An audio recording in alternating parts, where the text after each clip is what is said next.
Okay, I think we have managed to go live. All right. Is that a threat? Yeah, me too. So let me give the boring introduction. So, where did everyone go? Oh my God. I got scared for a moment and I don't see anyone here, but I see the base. But anyway, thank you guys for joining today and episode number 19 of the No Man's Sky Wonders Show. This is gonna be a special episode because we are gonna have hopefully a huge amount of bases that we're gonna see today. For the people who are joining for the first time, the No Man's Sky Wonders Show is just a show about me having different guests from around the No Man's Sky community, where we go and tour different bases in virtual reality and discuss about these guests' story in No Man's Sky and in gaming in general. Today, I have the founders of the popular Distant World Tour. So I have Tess, J-Slack, and Aline, and hopefully they are gonna walk us through their journey with the Distant World Tour. Co-streaming live on his channel is a popular Enrasilver, correct? Not Inara. And he is gonna be streaming same time, and he's with us also in the voice chat. So he'll be, guiding us through the tour today. Co-streaming, we also have Pose, Kim, and Max joining us live, and as you'll be helping replaying to any questions because when I'm VR, I can't see the chat. I can't see anything except what I'm inside right now. And I can't see anyone else. Everyone was here and then everyone just disappeared for some reason. You seem to have dropped out of the instance as soon as you went live. Yeah, as soon as I went live, I've been kicked off. So I'm going to probably rejoin you guys. But why don't you start by giving an introduction? Let's start with Tess, a little bit brief about yourself. And I'm going to rejoin you guys. Oh, okay. Hello, everybody. Tesseract here. I don't usually like to be out front, so let's see. I don't know. I'm probably like, I play the game. I was the day one. I bought the game when it launched. My Steam account started that day. Actually, I played the first year or so, and then stopped playing for a while. Came back in when they introduced base building, stopped for a while, and then came back in when the Mass Effect expedition went, because I saw that article on IGN, and I really thought that ship was kind of fun. Let's see, been building mostly since August of last year, I guess, is when I really started to invest in glitch building. And it's just been, a crazy rabbit hole experience ever since. Oh, wonderful. I think, there's just something unique about the Distant World Tour because I got cursed. For some reason, everything was fine until I went live, but then I can't join your multiplayer session, guys. I see the build in front of me, but not fully loaded. Maybe I need to go out and warp again to the system. Should I try that? Yeah, that might help. Yeah. All right. Thank you. What you could do, yeah, isn't because Enra made this suggestion, is go to if you can see the base computer, touch the base computer, and then maybe go to the space station and warp back to the base from the space station, because that'll force the file load. All right. So I see the base computer. It's inside. Correct? Well, and I'm seeing you, Miha. I'm seeing you in group with me and Tesseract. Yeah, I see him too. but I actually don't see your character in game. Yeah, something is wrong. Yeah. Probably too many I see Lianeras too many there. stuff for No Man's Sky.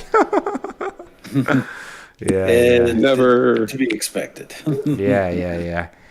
Okay, I'm gonna try and log out and log in again, and maybe see how. Hopefully, it's gonna load. This maybe you can also relog and let me log one more time.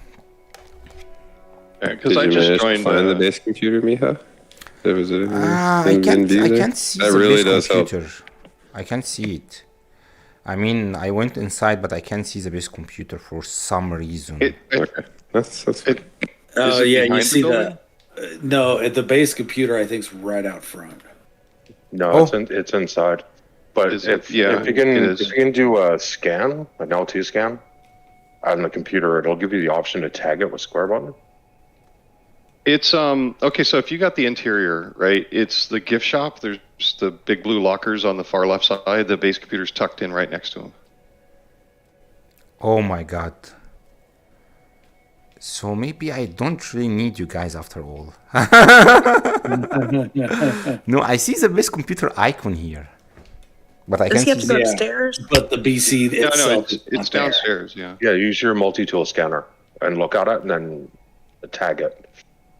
Yeah, see, that's that happens occasionally. If the base isn't fully rendered in as well, the BC won't be rendered in, but you'll see the icon for it still. Yeah. Some of the stuff rendered, but not everything. Yeah, same with me. Whatever. I'm missing chunks of the floor. Yeah, same. Yeah. It was the fine a floor's minute ago. disappearing. Yeah. Yeah, it was fine until I went live. Yeah, exactly. Look at this It's your helicopter, fault. guys. This is the way. Yeah, is that's the what I way. was saying, correct? So, Alright. welcome to the stream, everybody. Multi-session failures. We love what we see and we see what we love. Right? It doesn't matter how much testing you do. Look at that car. That thing's beautiful. I would say this is a perfect example of No Man's Sky. There is nothing wrong here. Yep. It's just how the game plays. Nothing and everything to see.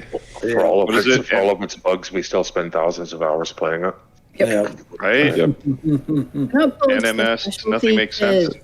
Yes. Should I Expo glitches. Okay. rejoin start through it the again. anomaly? Let's go. Do you think it will help? Well, and I'm still not seeing Shin's base at all either. Okay, if you load in on me, Enra, I'm at Shin's base on either my Steam or my PlayStation. Okay, Well, I let me don't try see- and I don't load see in. Maybe that'll Slacks help at all. draw it. All right, let me try and Nice. load it on Slacks and then see if you can load it on us there, Miha. Okay, let's try to do this. So, guys, shuffle things we around really and multiplayer. prepared hard for this. We have been preparing for like 30, 45 minutes, but as soon as I pressed go live, everyone disappeared like magic. Oof. Yeah.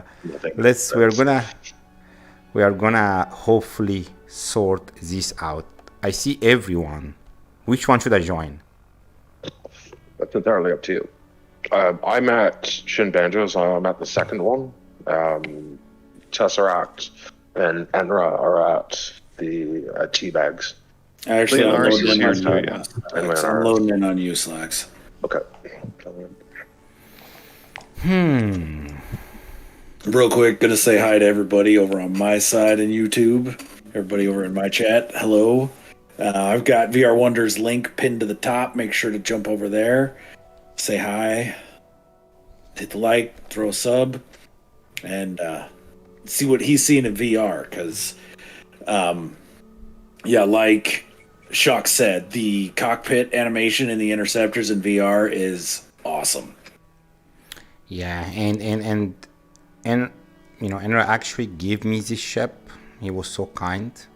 I've been trying to find one of this type before, and it just looks great. Thank you, buddy. Okay, No so problem. yeah, Abaya just joined. I'm gonna now. I actually joined and I found myself in the same Thanks. place. Everybody just disappeared. Yeah. Sharding is fantastic. Stay on target. Stay on target. Well, I had Lianeras and somebody else standing here, and then it just blinked out. Now I'm all by myself, and I'm not moving. Oh, I think some stuff loaded here. No. Yeah, so now, Excellent. Yeah. now I see Leia. How many people do we have in the game? Maybe we don't need that many people in the game. Here, I'll help out. Usually, try to enter one more like time. ungrouped multiplayer is usually the best medicine, but Usually, bases over time, right? Just the sands of time are cruel to our build parts. If you are looking to the stream, correct? Does this base loaded fine? Oh my god! Because if it doesn't load fine, then how it will look like if it loaded fine? There is only one missing pile here, but everything else looks. What in hell is that? I think it might have loaded in. Sounds like it's loaded. Sounds Yeah. like it. Yeah. What the hell is that? Yeah, that sounds about right. Yeah. So There's definitely more things except in is the that stuff now. No, it this looks is like you're missing floors. only one floor I'm missing, there in but front of you. who cares, correct? I really Yeah, want I to. think- I really Let's want dive to in there. enter here. Let's Get in there, let's man. start from here, guys. Yeah, Correct. kick it. Yeah. So let's Alright. start, and in reality, I can't talk because there's just too many crazy stuff here. This is actual museum in here. Oh Well, we my can talk God. about whose this is. Let's start off with that. This one is Shinbanjo. No, this is T-Bags T-Bag. No, This is T-Bags. Yeah. from the Interstellar Index. Well, SHINBANJO is as well. Because I think people might be interested to know who these guys are and the history of what they brought to building. Yeah, okay. See, I think the building has fully loaded. So what I'm gonna do is that let's reset. Okay, so I'm gonna just look here for a minute, and I'm gonna disable my HUD. And what I'm gonna do is that let's just assume we started streaming now and take a step back. So Tez, you gave us the introduction, and man, thank you for sharing. Really appreciate it. Let's also welcome, just like, why don't you give us a little bit introduction about yourself, man? I am Jay Slacks, one of the co-founders of Distant World Tours. Been glitch building since April of last year. Fell face first into the game and then got sucked in and stuck. Well, I mean, it was immersive to begin with, and then once I was taught how to glitch build, it was, all downhill from there. 2,500 plus hours, multiple accounts, 2 on PlayStation, 1 on Steam. Yeah, it's gone downhill. My contributions were spreading the good word of Distant World Tours initially when we were trying to get off the ground, some photography work, and did my best at promoting it as much as I could. You recruited a lot of builders. But that wasn't entirely by me. A lot of word of mouth. And once again, I got to thank the builders, because without it, all we'd have is just a website. So thanks again. Perfect. It's great seeing the creativity that's in the community, and it's nice getting a little bit of support for it, because this is a tour by builders for builders. Great. Thank you, man, for the introduction. Guys, I'm priestless. I'm trying to focus here, but I haven't seen anything close to this. There is I can't even absorb this. Leah, why don't you go on and introduce yourself? I'm just adoring this, race bike here for a minute. Hey, go touch some stuff. Get them hands in there. Yeah. Okay. Hi, everyone.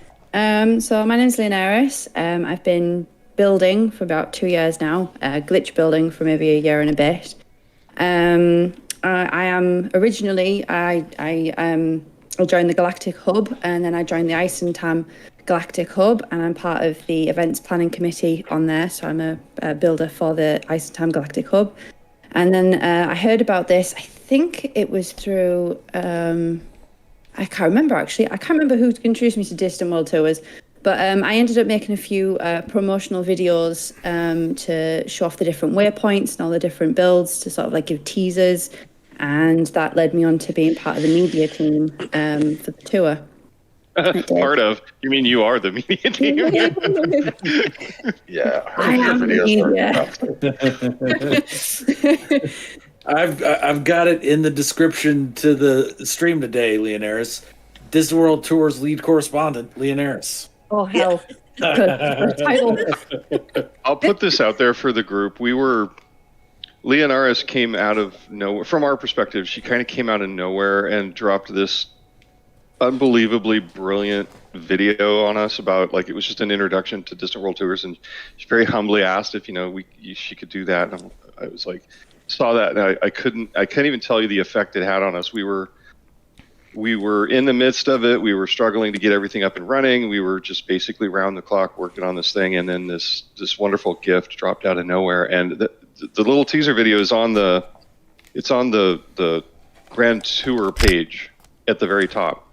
And it basically summarizes what the Grand Tour is and Distant Worlds, and that re-energized us. And it made me so happy. I was like, I can't even believe this. And she was like, if you don't mind, I could do a few of these. I'm like, oh yeah, please, come on, do them all.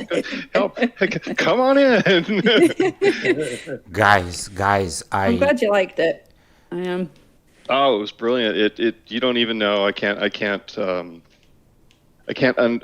underestimate the amount of impact that had on us at the time, because we were really struggling. We'd lost a few team members to the wind right as that was happening, and that helped re-energize us a lot. So thank you very much. Right, I'm amazed at how many views it got. I've never had that many notifications ever. The base is still loading, and oh holy shit! What is this? So you've spotted the stone man. Yeah, this is an actual museum. I think I'm still missing some parts, unfortunately, but I haven't, I don't like horror games in general, but the scale of these statues here, when I'm looking to them like this, really made me sweat. I need to increase more the AC temperature here. I didn't expect this. Your standard golem. Yeah. Oh yeah, you definitely need to do that, Miha, because there's more of this coming. There is more? Oh, yeah. Okay. Oh yeah. This one's, to be honest, this one's probably the tamer of the two. Oh, the tamer? And then if we go to Damalvina's. Yeah. Is this a Wolfrine? Because this is TBAGS Museum, right? So it's crazy and it's out there, but believe me when I tell you, Shins is a deeper down the rabbit hole. Oh, okay. Yeah, Damalvina built a fantastic cave dwelling stone monster for a cave build in January, and it was fantastic. It was like eating a traveler over a barbecue, and it was just 11 out of 10. Yeah, she's got a fantastic imagination. I think there is few more stuff I still forget to do. Yeah, probably Enra, you have welcomed the guys in your stream. I believe pretty much everyone knows Enra by now, but anything you want to tell about yourself for history, man? Well, I appreciate you inviting me to come co-stream with you today, man. This is fun. I've been very excited to see you see this, because it's kind of like seeing it again for myself for the first time. Seeing it through somebody else's eyes. And so yeah, this is probably, these two museums are probably some of my absolute favorite Distant World Tours builds, period. Well, so just so you know, that this wasn't built for the tour, right? This has been around. These were built for a long time. Yeah, that is true. Two incredible builders I've got an absolute ton of respect for. Yeah, they do. Them themselves and their work. And I kind of bugged them all, like, hey, would you mind You know, This Yeah, I is mean, a from market for plus 18. Anyone, is allowed to say whatever he likes or Those she likes. automatons are great. Correct. Explode and globe. Love it. The amount of sheer leave of that on. stuff that's available here in this specific museum is pretty much the amount of assets that some of the VR games whole have. Correct. So most of the VR games are usually like 2 to 3 hours, and this is pretty much all the assets you will have to just create a whole VR game. And I'm still not absorbing everything here. Things still loading, and every time they load, it's coming like a new complete asset in here. But if you guys are watching this on stream, let me tell you that the amount of assets here, if you have ever went to a museum before, usually in a museum they don't stack everything close to each other, but in the hallway, like the big hall in the entrance of the museum, you'll see all different kind of stuff, and how these things are above my head, and everywhere I look I see something new, and I'm still trying to absorb all of it. So it's just a crazy feeling. So Kim, Max, do we need to welcome anyone in the chat before we start the actual tour? I believe Joe showed up. Oh, perfect. Thank you for joining. Joe Gumbo, or is that there's several Joes. Yeah, Joe J is Sorry, Gumbo Sid. the third. Yeah. I think we took Elizabeth said yes. she thinks this is awesome in It's VR. not Formula One Joe, but yeah it's a very distinct yeah. I think Formula One Joe face. I think we took so long to start, but always a good stuff force waiting. So how Get should we overwhelmed, start the get tour? distracted. It's great. So just Mihad, there's the second floor above you. I want to go there, but I want to see if you guys are familiar with what we have in here, who can give us a brief about the history of this place and what is the correct way to walk around here. I was just randomly jumping from one place to another until we finish the introductions. But this is one of my favorite stuff that I love in VR, what I'm looking at right now, because I can see a whole galaxy just going through my head, and it's just so cool. So who wanna start about the history basically, of this place? I would say that for any of the bases that are on the tour, or just bases you see being streamed in general, it's always better to visit the base in person. Aspect ratio, compression on YouTube, they're much more vibrant, more immersive, actually in person. It's kind of why we set up an itinerary so people could see all of these really cool builds. Like I said, I'm 2,500 plus hours into the game, and I'm still completely floored by the level of builds. Various different techniques, different platforms, the creativity in this community, and the build mechanic that we have in No Man's Sky is absolutely top notch. Yep.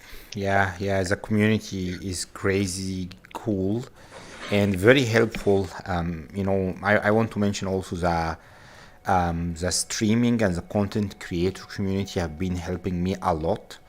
So thank you everyone who joining live with us or who's gonna watch this stream later. So this you mentioned this museum is by TBAGS, correct? I have Yes. walked through most of the stuff here. Some stuff still loads. Now this No, one that's is fully pretty loaded. loaded. This one is fully Yeah, you're loaded. good.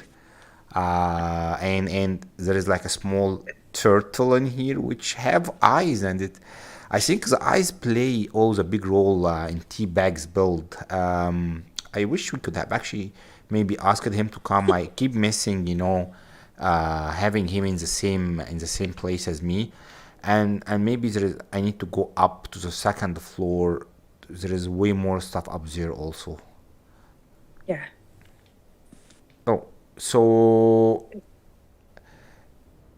any historical information about this place that you guys want to share or want or know about? Or look at this.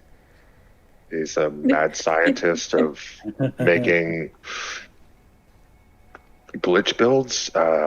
I mean, the first glitch build that I saw of TBAGS was his dinosaur, and it was absolutely amazing. And he's done reiterations of it. And this is just a grouping of a bunch of his great builds. I can't really speak for TBAGS as to what the catalyst for it was. You know, I'm guessing it was Nip Nip. Yeah, I mean, he's had a couple of bases featured at the Anomaly, like the Titan on that marshy planet. It was up there for like 18 months.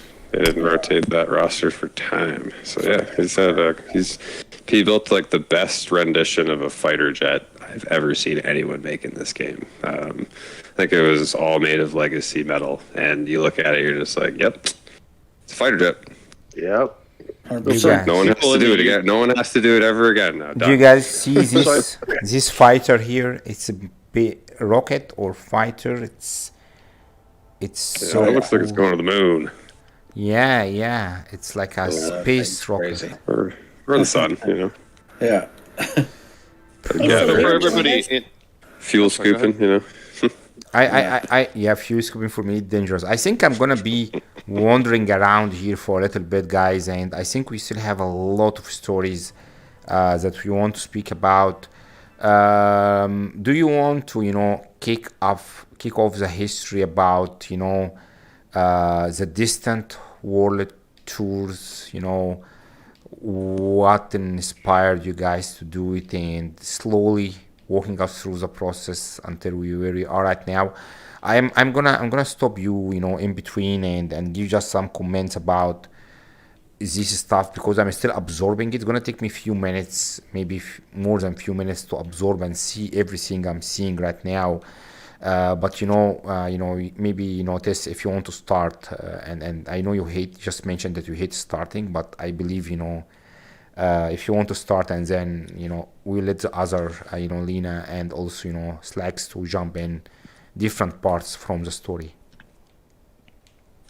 Sure. Okay, so just a few seconds ago, I put the link to the detail page on the tour for this base, for these two bases. I put it in both of you guys' YouTube channels. So if you're following along at home, go ahead and you can link to that page, and it has the address and the system information and pictures of the bases. So you're welcome to follow there.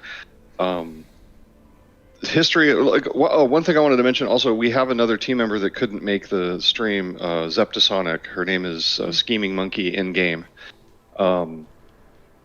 She was extremely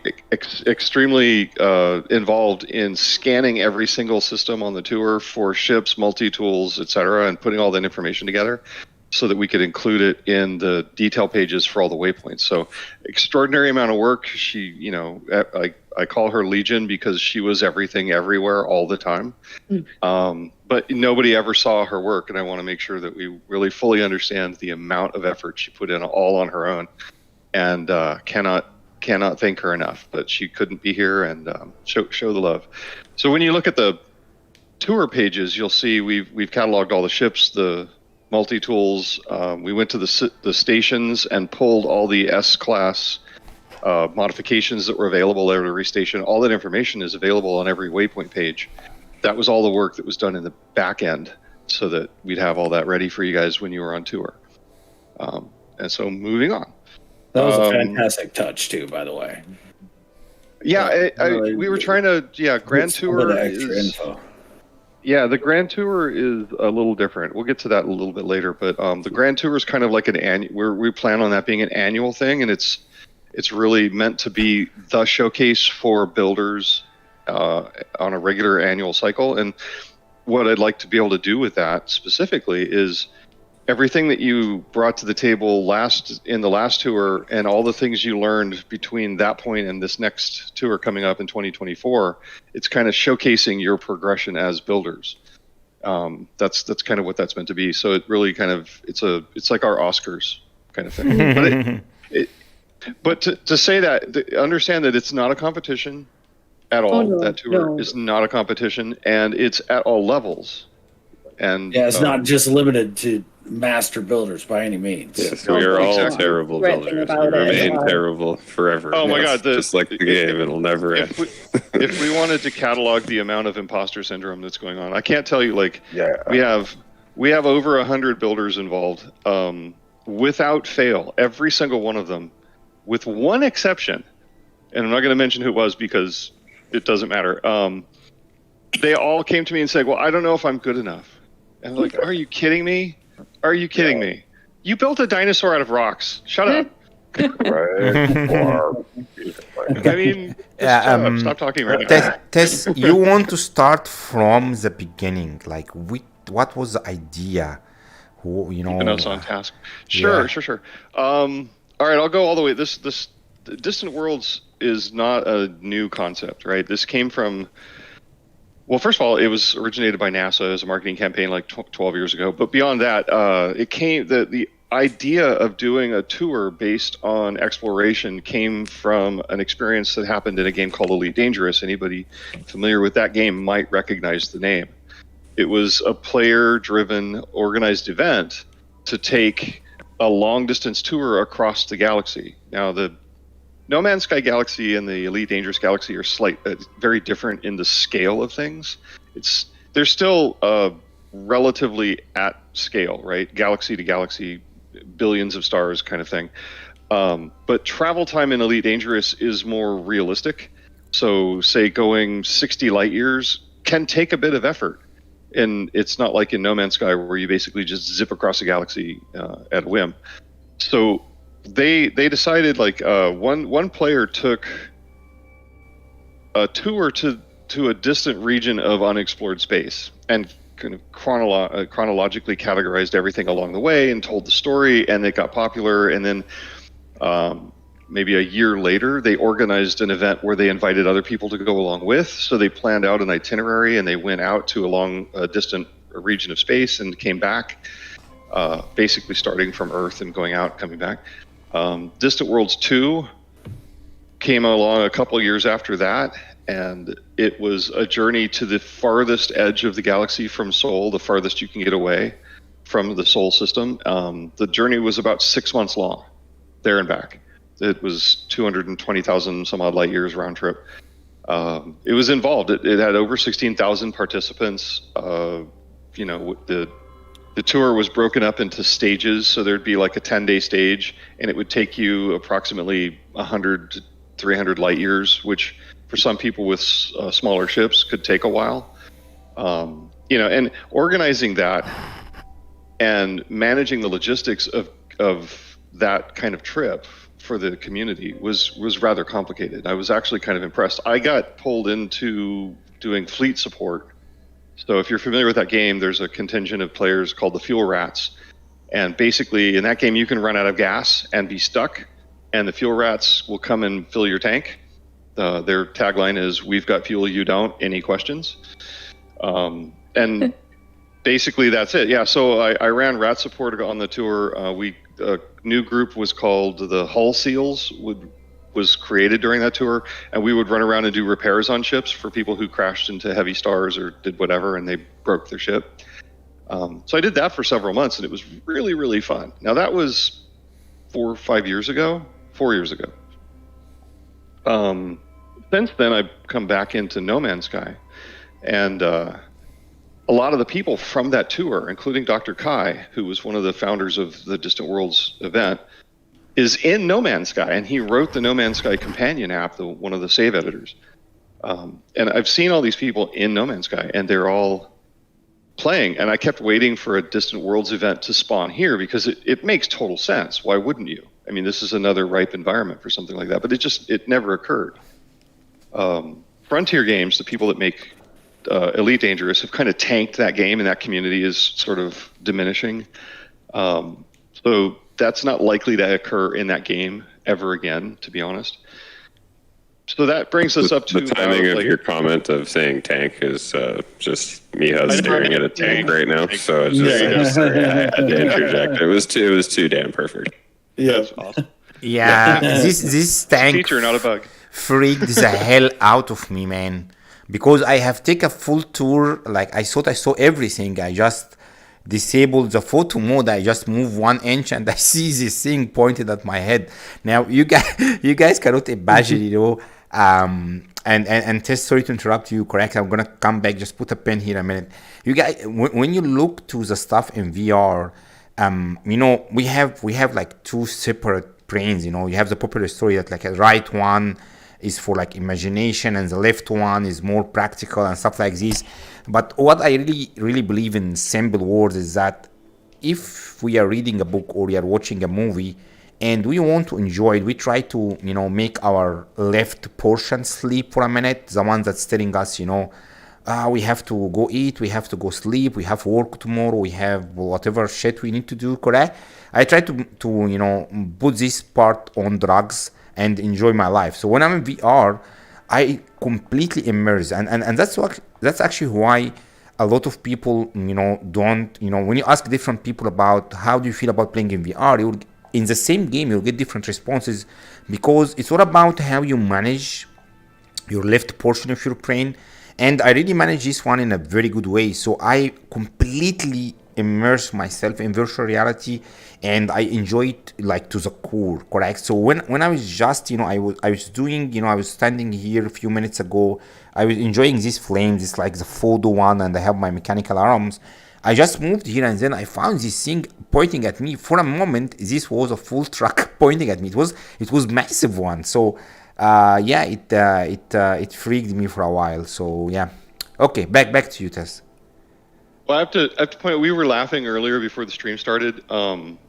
When we see Miha walking around, his arms are fully articulated, and it is fascinating to watch. Like he's got hand gestures. None of the other characters do it. No. And the arms are moving around. It's like you're just like, can I have that? Can I have that?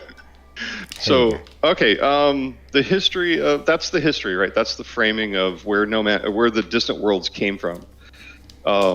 Originally, now that architecture and that experience was kind of in my head. Now we come up to the end of last year, and I'm going to try to keep this from being too uncomfortable for everybody.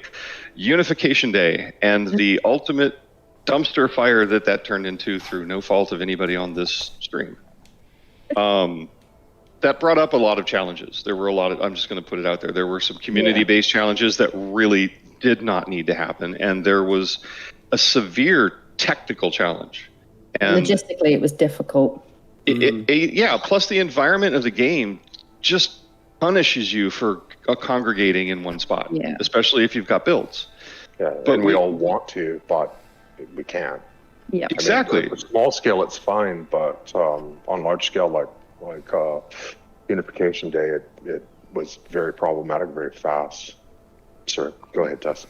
Well, no, you're absolutely right. It piled up very quickly, and there were a lot of issues. Organizing events now in any form of community is really, really difficult. And the non-politically correct way that I used to describe it was herding epileptic cats through a yarn factory during an earthquake. That's pretty much that's the description. But be that as it may, so I had been kind of out on my own. Again, I'm going to be subjective from this because I came into it. It's like a point of entry game. I came into it kind of late.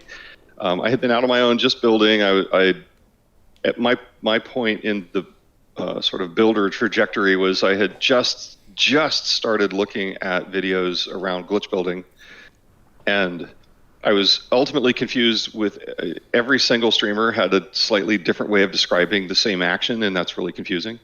So I was struggling through that. I'd landed on one that taught me how to do a circle, and I was like, yeah, I'm a glitch builder, look at me go. And then out of nowhere, somebody reached out to me. I posted an old picture on Reddit, and somebody reached out to me. It was Heavensmerk, and he was working with JSlax on some stuff. JSlax was teaching Heavensmerk to do like these fractal glitch builds, and Heavensmerk reached out, and he was like, yeah, you got to come join us. I'm like, oh, okay. So I got pulled into the group through that connection. Still, again, imposter syndrome. Slack gives me nonstop crap about this. I knew one trick, literally one trick. Every single build I had was based on just a simple wire glitch. That's it.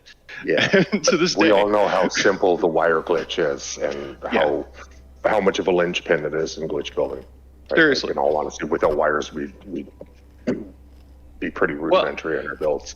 You know, the funny thing is, I'm going to go off on a tangent for like 10 seconds. There's a book, Another Fine Myth by Robert Asprin, where the core tenet is this one guy.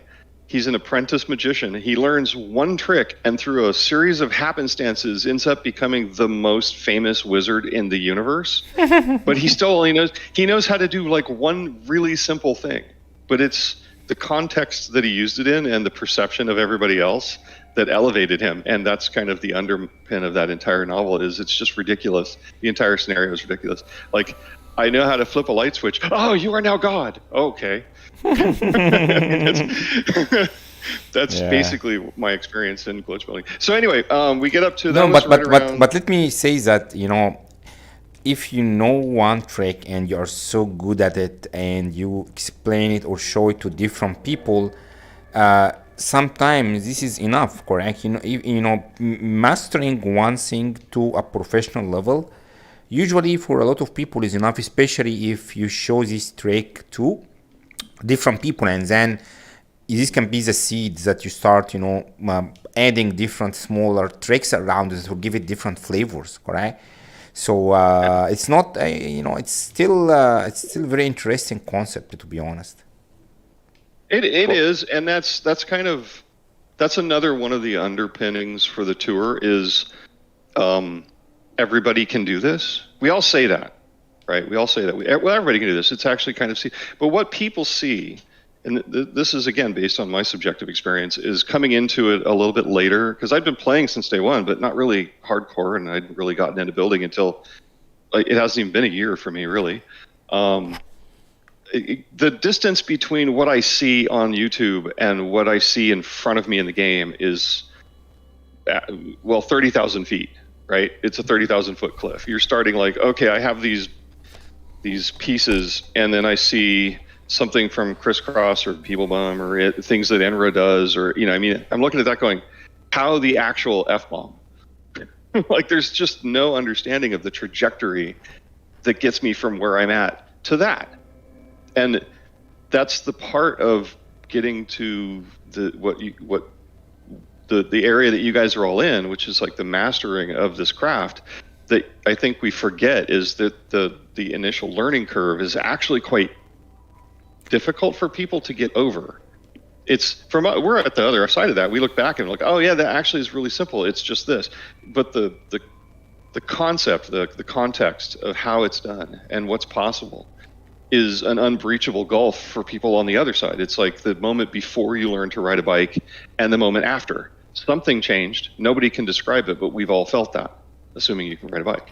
But if you go to try to teach somebody how to ride a bike, there's really no language to express it. It's intrinsically unique. So that became part of the core tenet of the tour, was the answering that question is how do we breach that gulf through experience rather than through, say, learning materials, right? How do we show you how to get there without being there to show you? So that kind of led us to a bit of a structure, but I'll jump back to I gave you guys the history of where Distant Worlds came from. Now we get into the end of last year, and Enra had reached out. If I get this wrong, you guys jump in and correct me, because I was only just being introduced to you guys, so my memory may be a little gapped. Enra had reached out to Slacks and Merck because they were looking for people to build for Unification Day. I think, and having experienced this myself, getting people organized around a specific time frame to build can be very tricky. People have real lives, and this is just a game, and building is complicated and requires investment, et cetera, et cetera. So having to staff an event with builders can be a little dramatic. So Slacks and Merck got pulled into it, and I was tangentially related to them. So I was like, oh, well, again, imposter syndrome. It's like, I know the one trick. I don't think I'm good enough, but sure. Yeah, but we thought it was cool. So, it was fun.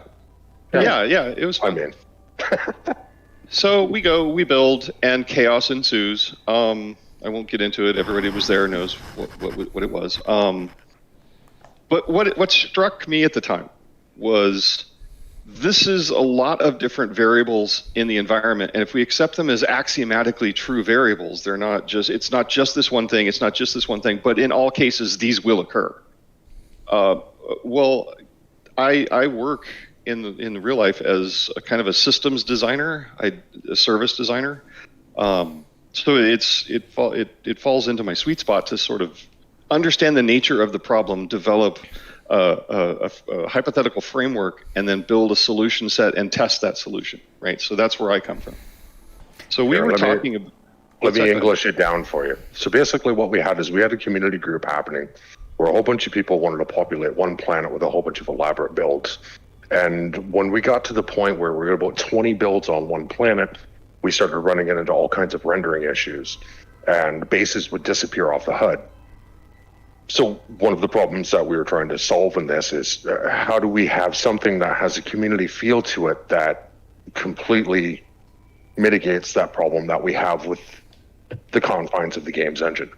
So we started like, well, what if we put one builder on one planet, let them do a couple builds there? That's problematic because the last base that you upload is the last base that any other non-player will see, or any other player will see. So then we're like, well, what if we put one base by one player in one system, or have them populate the entire system?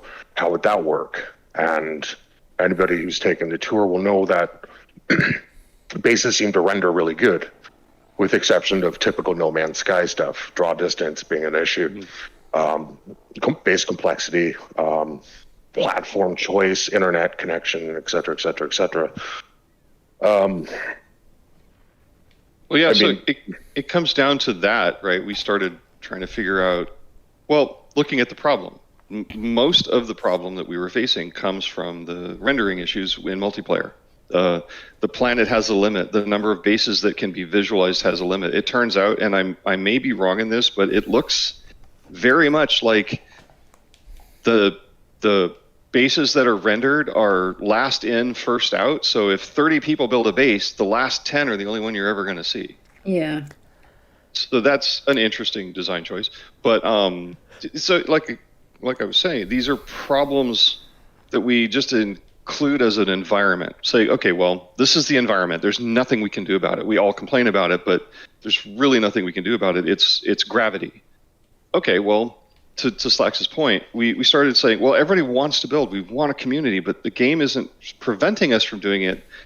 But the more velocity and proximity we have, the worse it gets. So more builds in a small place equals world collapse. So we started talking about that all through November. I think we were really kind of talking through that.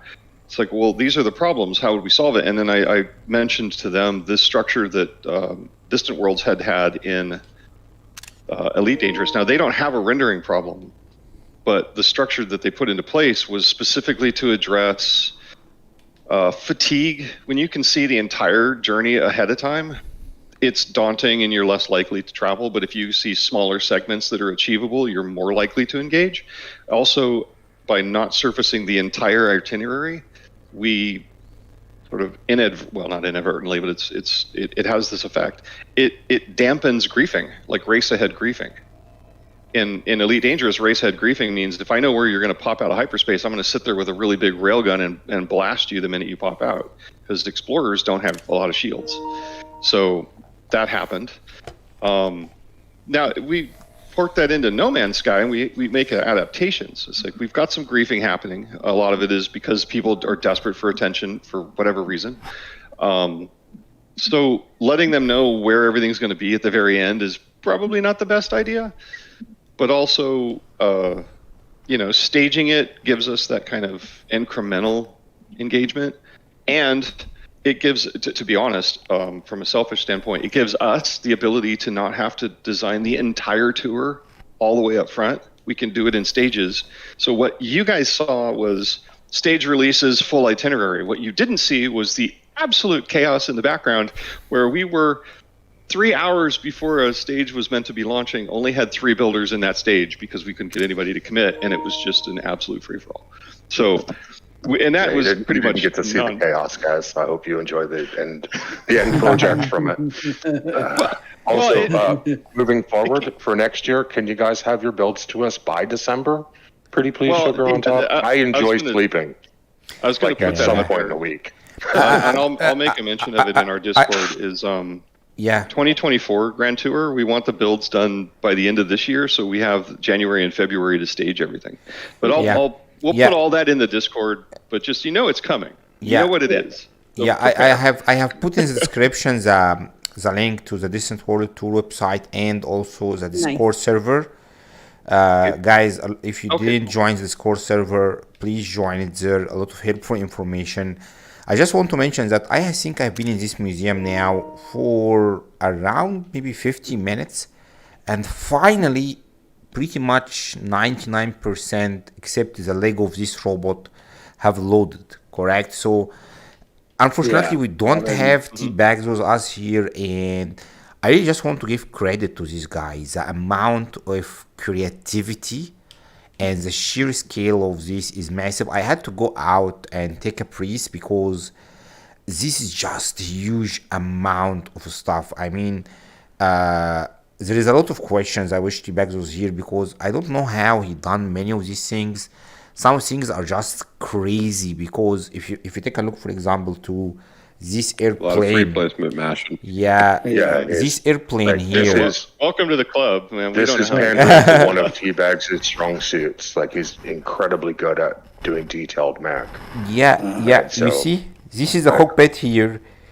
No one can actually see what's inside the cockpit easily, but he even thought about, how you are going to drive your airplane, correct? And you have the wings, you have everything. I like airplanes in general. That's one of the reasons I actually play in VR.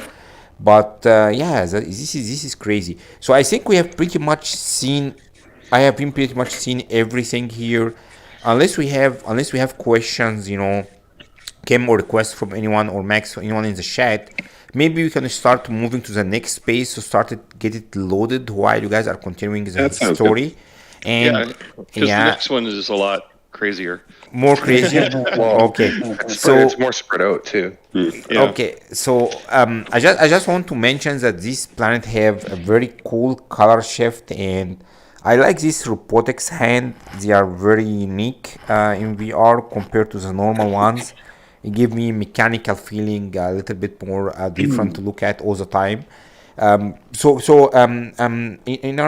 have been streaming. Do you have any questions from anyone in your chat? That they want to take to the folks here, or Kim on Max, you guys, any questions we want to ask the team before we leave this museum? Any comments? No, I think we're good. Everybody in my chat's just been thoroughly enjoying seeing all the vehicles and stuff again. Most of them were in chat when I toured this a few months ago, but you see new things every time you come here, and just TBAGS detail work is world class. It is. I'd recommend a visit to bases like this just periodically, because it helps for me. Now, this is again just subjective to me. It helps to see what is possible, right? To free up your mind a little bit, because we struggle with I'll give you an example. TBAGS looks at parts very differently. So does ER Burroughs. Everybody everybody on the tour, Enra. They all have Max, Enra, Vortex. They all look at parts very differently, and they'll see something with the parts and it's how they see that's important. Not like literally what they built. It's how they're looking at it, and that's what we were hoping to convey through the tour. Is we all have a fixed number of parts, and there's a fixed number of ways to glitch them together, but yet you put in a certain perspective, and you can get an unbelievably imaginative build, and that's kind of what we're trying to convey. Is within this library and this capacity, there's a nearly infinite outcome available to you. You just have to know how to look at it. So that's kind of the thing. I was gonna the whole thing finally loaded for me.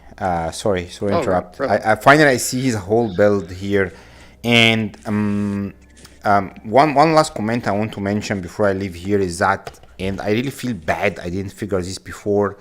So as I said, Enra gave me this ship, this cool interceptor ship, because in my show save I only had time to just use the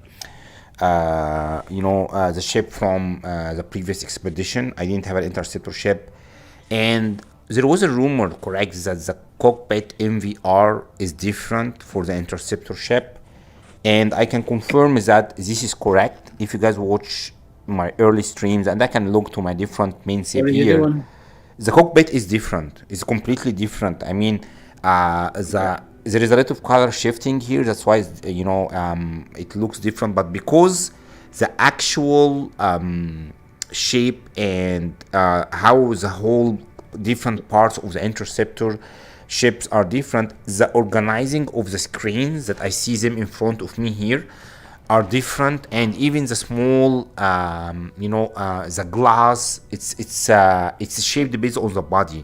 So this is a great news for the VR players, because we have been playing for 4 years with pretty much only 5 or 6 cockpits, but even how they organized the wiring here, this is great, guys. This is great. So we need all of the VR players. Please thank Enra for giving me this ship, and I'm gonna start hunting them more seriously now.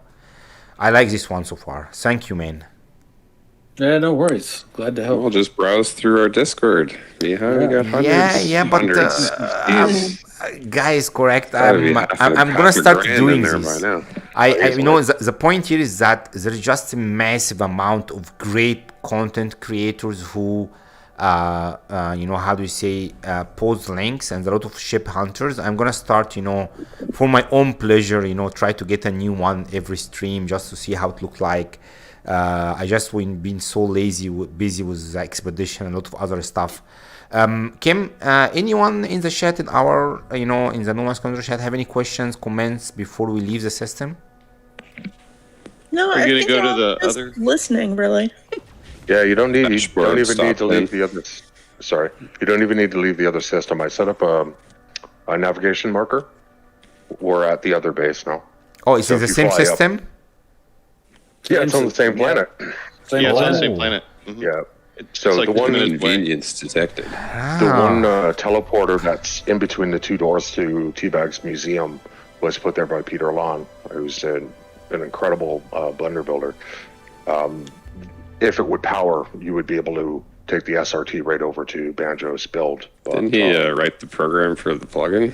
Didn't he? Yeah, the guy, absolutely brilliant. He's like the guy. Yeah, one of his builds on the tour is an actual circuit board.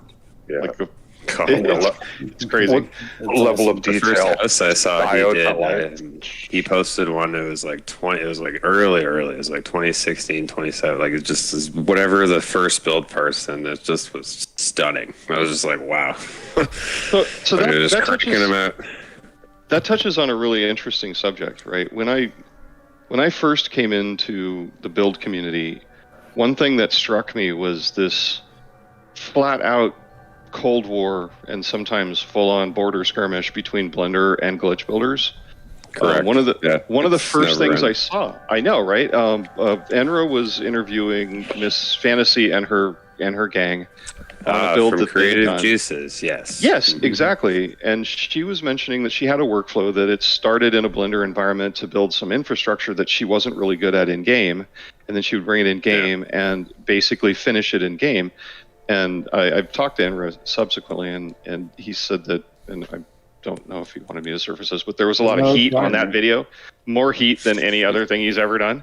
And I've seen it. So when we were discussing, when Slacks and Merck and I were talking about this in December of last year, one of the things I wanted to bake into the tour was, to frame this correctly, I would say the tour is a question. It really is just a question. How might we do this better? How might we create a sense of community in a game that really doesn't seem to want us to? Like, if you look at all of our communities are external to the game. Holy shit. The game just...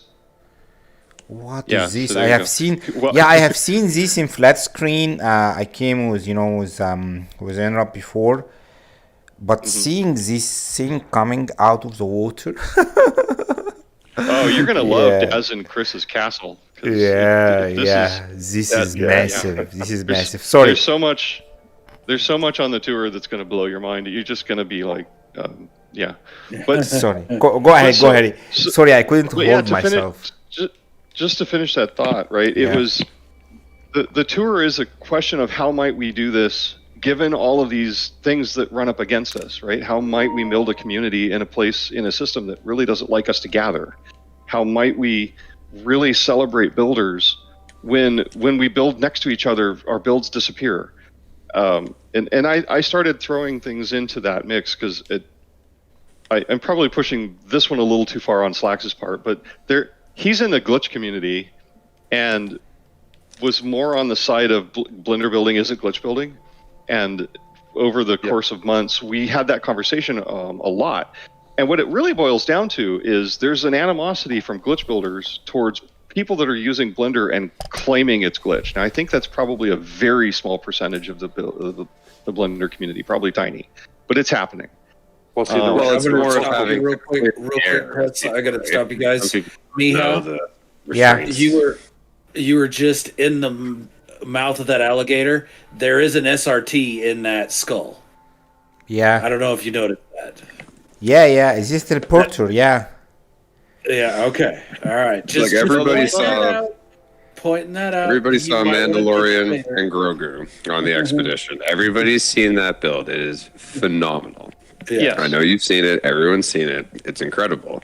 But Yes. that's the problem is the people who just start playing the game. That's where most of the teeth come out is when, let's say I put out a build and then someone looks at it and goes, what in fuck? Like that must be Blender. Or they look at your build or they look at Enders or it just et cetera, et cetera. And then they see a Blender build and they're like, I can do that. Tell me how to do that. And then I have to sit them down like a 5-year-old and explain to them that it's never going to happen unless you buy a PC.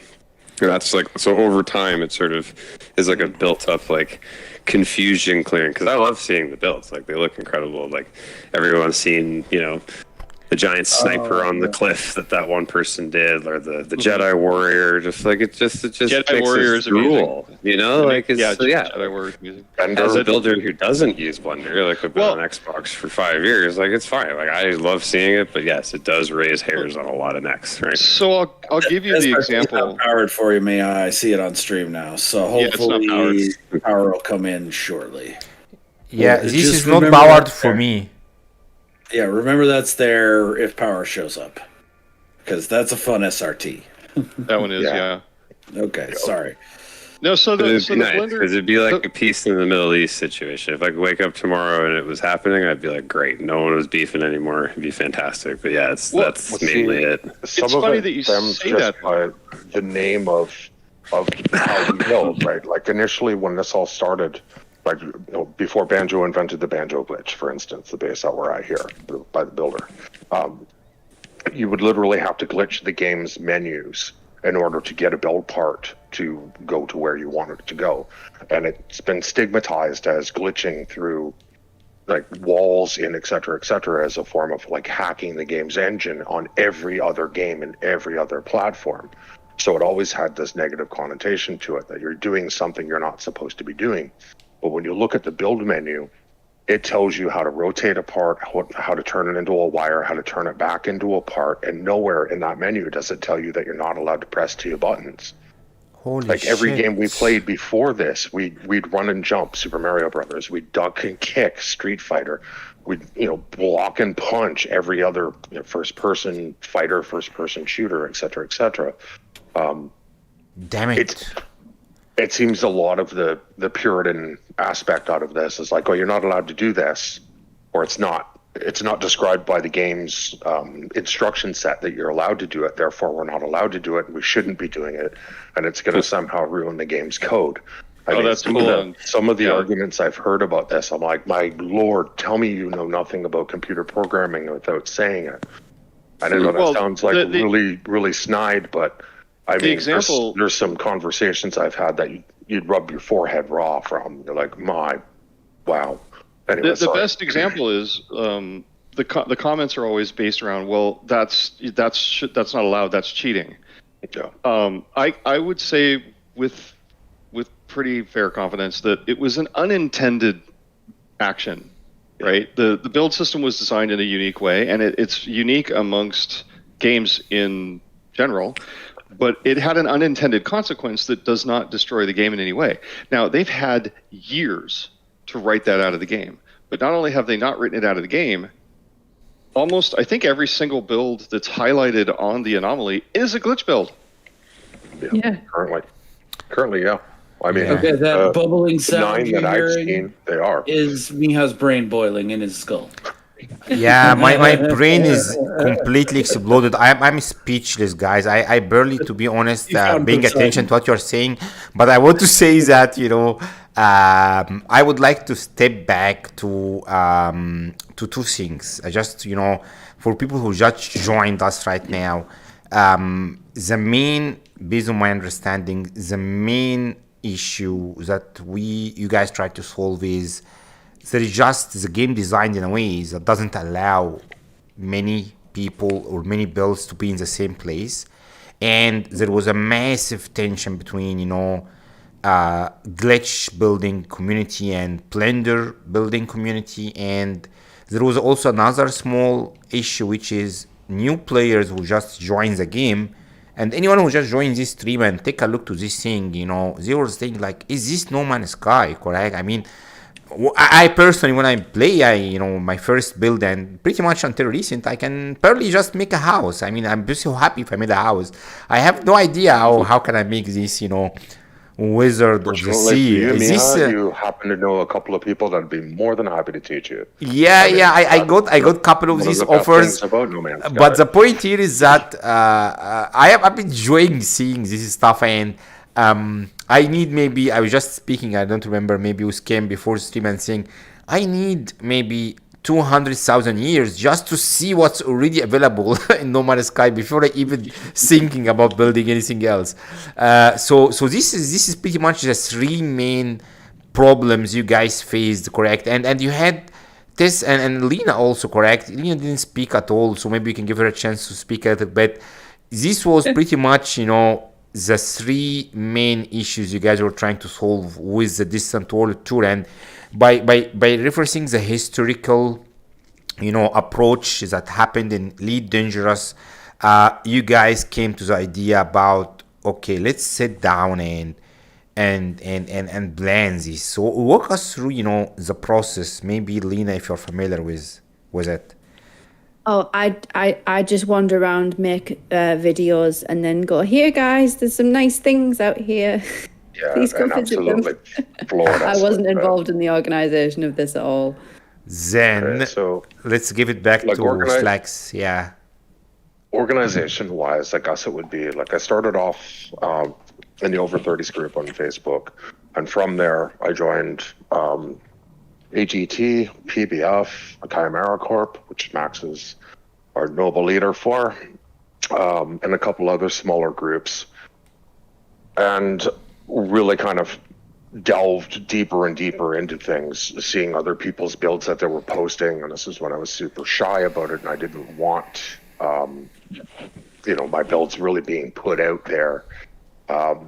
It was after I joined a now defunct group where I met Tesseract and was dragged into the Unification Day. That's where the ball kind of rolled. But with each one of these other groups, like with Chimera Corp and the Index, PBF and AGT, they usually have a build challenge that will happen on a cycle. So it'll go one group to the other. And depending on how many people actually show up for the build, we don't really have that much of a rendering problem. But if we were to all build on one planet, we would have all these problems that we had addressed earlier with the Unification Day. Like when Enrasilver come to stream one of my builds for Unification Day, it took 20 minutes just for it to load for him. And we're like, oh, we got to get rid of that. Like as a content creator, that's got to suck, right? Yes. Because obviously you guys are going to get frustrated. You're not going to want to hang out and actually look at the base. How can we change this?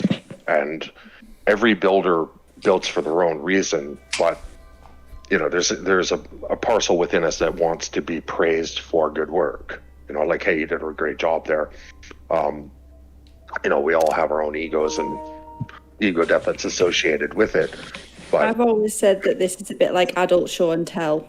yeah, really. Well, it is, because like there's some truly incredible things that you can do with a limited amount of parts, and it all comes down to playing with the parts, having part knowledge, and just experimenting with it. Like I've joked around for the entire time that I've glitch built. My build style is throw shit at a wall and see what sticks.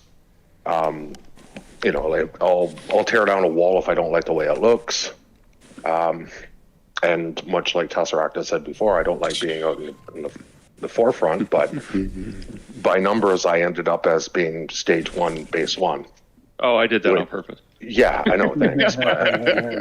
I know, but like, okay, so that got me over, like actually presenting myself as a builder and what I'm about, and it actually kind of made it a little bit easier in the later stages approaching other builders, because I could be then like, hey, no, look, I'm not just a co-founder, but like I'm also a builder. Here's my stuff. Here's our website.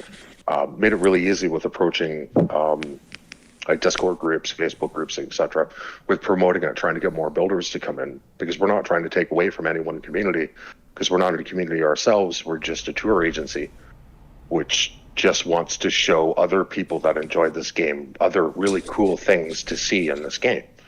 Right? So there's, it's not really an allegiance to any one group, other than the group of builders, I guess. Well, it's the one of the number one tenet is respect the builder. That's our number one ethos.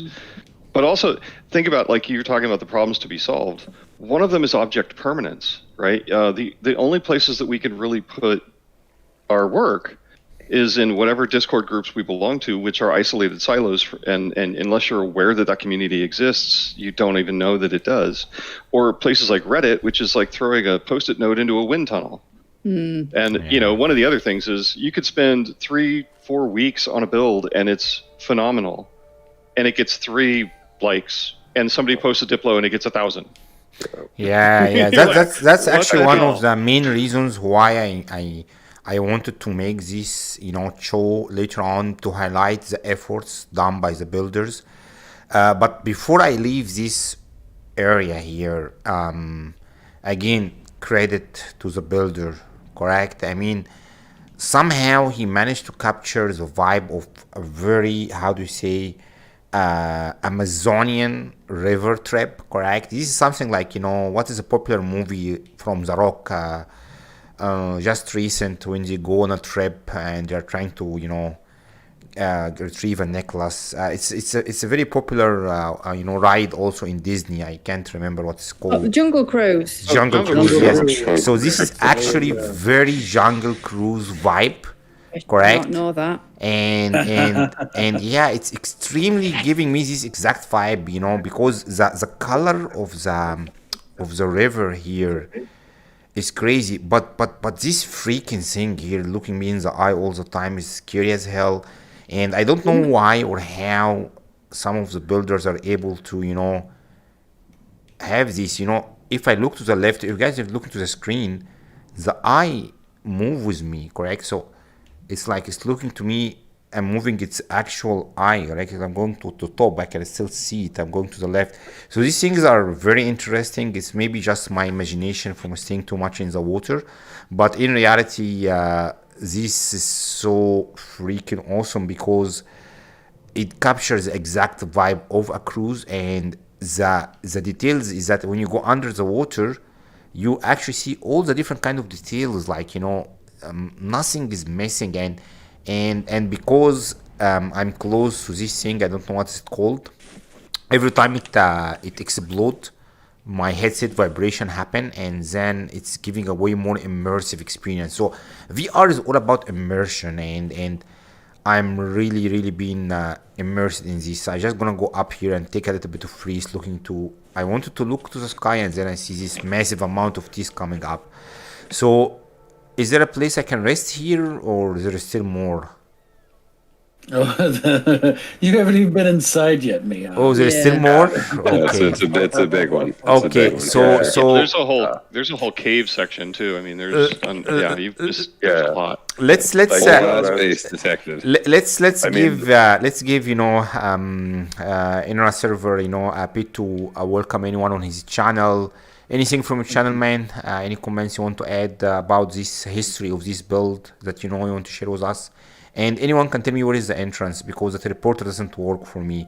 And I also want to do one more thing. follow me, Deeds. If you stay in your place Deeds, for a give me moment, I help. want to check something. Don't move. Yeah. I want to see if I can do this. Oh, I can do this because in the past, when before they reduced the collision in multiplayer, I was not able to touch other player in VR. Now I can do some crazy stuff. I'm actually touching your beard here. You see, I can do this to NPCs, but I have never done this to player. The point is that this character is HR available. intervention. Yeah. This character is also available in the anomaly, and Enra was actually sitting inside one of the cars in the previous museum, and he stand up, and my heart popped out of my chest because for a moment I thought this was a statue. And didn't move correct, and the museum is too many stuff. You always have these freaking movies, night at the museum when the statues bring back to life, and I just got this moment for there. So Enra, anything from your channel, man, you want to share? I know people are watching there. I don't want them to get bored, and No, we're doing good. Everybody's enjoying themselves. I'll tell you what, if you want to follow me, let me show you. You missed something underground. There's a little cave area. Yeah, I saw it, but I was not sure if I can go there. inside. And Max and Kim, anyone from the NMS Wonders Show that we want to welcome, or any comments, questions they want to take to us? Nope, just everyone. A couple people ducking out on their carrying on with their Sundays, and we were wishing them a good voyage. Oh, Other than that, perfect. we were tuned and ready. Very Come good. this Yeah, I way here, seen this Mia. cave here. And then Lots this of back nice little here details. is doors. These are. I gotta say, Oh every my time I'm god! doing a PDF build, ShinBanjo is always on site. He is there every day, and he uses the entire month for his build challenge. Like when we did the Western build last September on this Devil's Dust Bowl, Nirvana picked this just awful planet. Like bless her, but God was it terrible. But we all came out and just but he's just puts every single ounce into his builds. Like if you've Miha, I'll take you to his build that he did there, because he built like a train, like a hover train, and he built it 4 times because he wanted you to experience traveling in it through the short range teleporter. It wasn't just enough going through the teleporter. No, the train's coming with you. So it like follows you on the journey, and it's just he's a wizard. He is, yeah. I think I Learned quite a saw bit from that him train over the on last couple of YouTube. years for sure. This is so cool. He's definitely he can make things just out of nothing. He's definitely one of those people. I can't talk, guys. Yeah. And I want to have I whoever thought built you didn't want to miss this. Octopi over there. Yeah, I went too close to the darkness. This is awesome. This Yeah, is that octopus with the arms made out of the Vigilant Tarot. That's such a good idea. this is like the deep sea creatures that you remember the movie Finding Nemo, correct? So it was dark, and then suddenly he found one like this, chasing him. lantern They were fish. trying to get the address with the child. The environment setting with the lighting and how these things are as close alive to anything else I have seen in No Man's Sky so far. And the teeth, man, 100%. the teeth. Oh, And you're gonna light. Turtle. You're gonna love the Mad Hatter build. Oh my god, the Cheshire Cat. I sat there and stared at that thing for like an hour. Yeah. oh my goodness. These are a whole family of chasing, ghosts or whatever they are chasing me. But the problem is that I am already trapped here. Wherever I go, I'm Yeah. chased by different kind of creatures underwater, and people who have. You see the crab up on land here, Miha? Where? Right here. Oh my god. Ah. And then further down, there's a spider web. No, Oh, look at the crab. This is awesome. Yeah. yeah, You guys already went past the fish? Yeah. Okay, all right. So I come through from the museum, so I come the opposite way. Gotcha. Okay, yeah. This is beautiful. The mix of the underwater, the water with the caves and the lighting, and the colors are just very beautiful in VR. And somehow you end with this crazy spider web in the end. There is no inch here that doesn't have someone that wants to eat me. I don't know what I have done to you guys, right? Why is this? Just eat me, man. Eat me. I'm done for it. Yeah, so I'm traveling in few days, but I think I will, after this stream, I need to rest until I travel, because there is just massive amount of things around here. So you do that with teleport cables? Wow, I like that a lot. Oh my god, see this spider. That's beautiful. Yeah. Beautiful and scary, correct? There's just Portions on the legs are just excellent. Just like Yeah, what a good idea to use those. you hit all the heads Yeah. inside the stone. Just yep. So you can imagine that I have actually got sticked here and eating right now.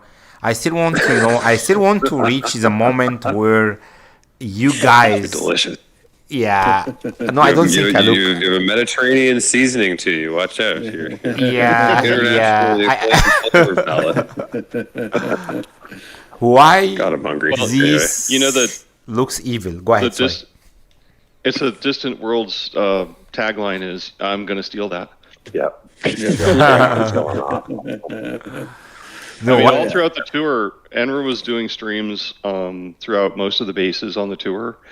And I think we were all joking, yeah, we've all got a shopping list. Yeah. No, what base tours always had to come with a notebook. Yeah. Many screenshots later. This I'm still poaching. I still am. the cave, design here and the whole environment setting, and finding the spider with these evil eyes. It doesn't actually have eyes, but somehow it feels like it have eyes because it's all connected to the center above the teeth. And I'm looking 90 degrees up here. This is something you guys don't want to see in VR or in real life. Trust me, it's very. So I'll give you guys a look ahead. We're about to launch the bonfire builds. It's the summer event, and it's basically going to be a user-contributed base tour of builds in fire environments. So any planet that has firestorms or volcanoes. And one of the builds was done by Dashboard built it. It's a spider on a volcano, and Miha saw it last week. Yeah, it has eyes. Spoiler alert, I saw this last week, and I'm still suffering out of this one. Week. Give me some good nightmares. Exactly. Wow. Okay. So, Tess and Slack guys. Okay, I want to reach the moment when you guys sat down and started planning for the tour. And the actual idea. Okay. So I'm gonna roam here for a moment. I think I need to get out of here. I'm so. If you just pass me, Mia, there's more stuff down that way. There is still more stuff down here. Oh, yeah, one is smiling, but it's a creepy smile. Remember, correct? We told you this. Just doing these two bases could take up a whole stream all on its own. Yeah. So you gotta come past the spider. I need to come back to the spider. Can't I go from Past here? it. These guys are smiling. They are creepy smiling, but they are still smiling. At least friendly faces here.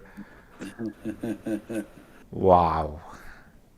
Alien It's always, creatures. I love what people come up with using the parts, because I mean some of the most interesting things are the most simple combinations, like that, Yes. using those for eyes, and it never ceases to amaze me. The key thing is that they are smiling, correct? But in the same time, I'm not sure if they are smiling because they are gonna eat me or they are just happy that they saw me. Probably to eat me, yeah. Oh.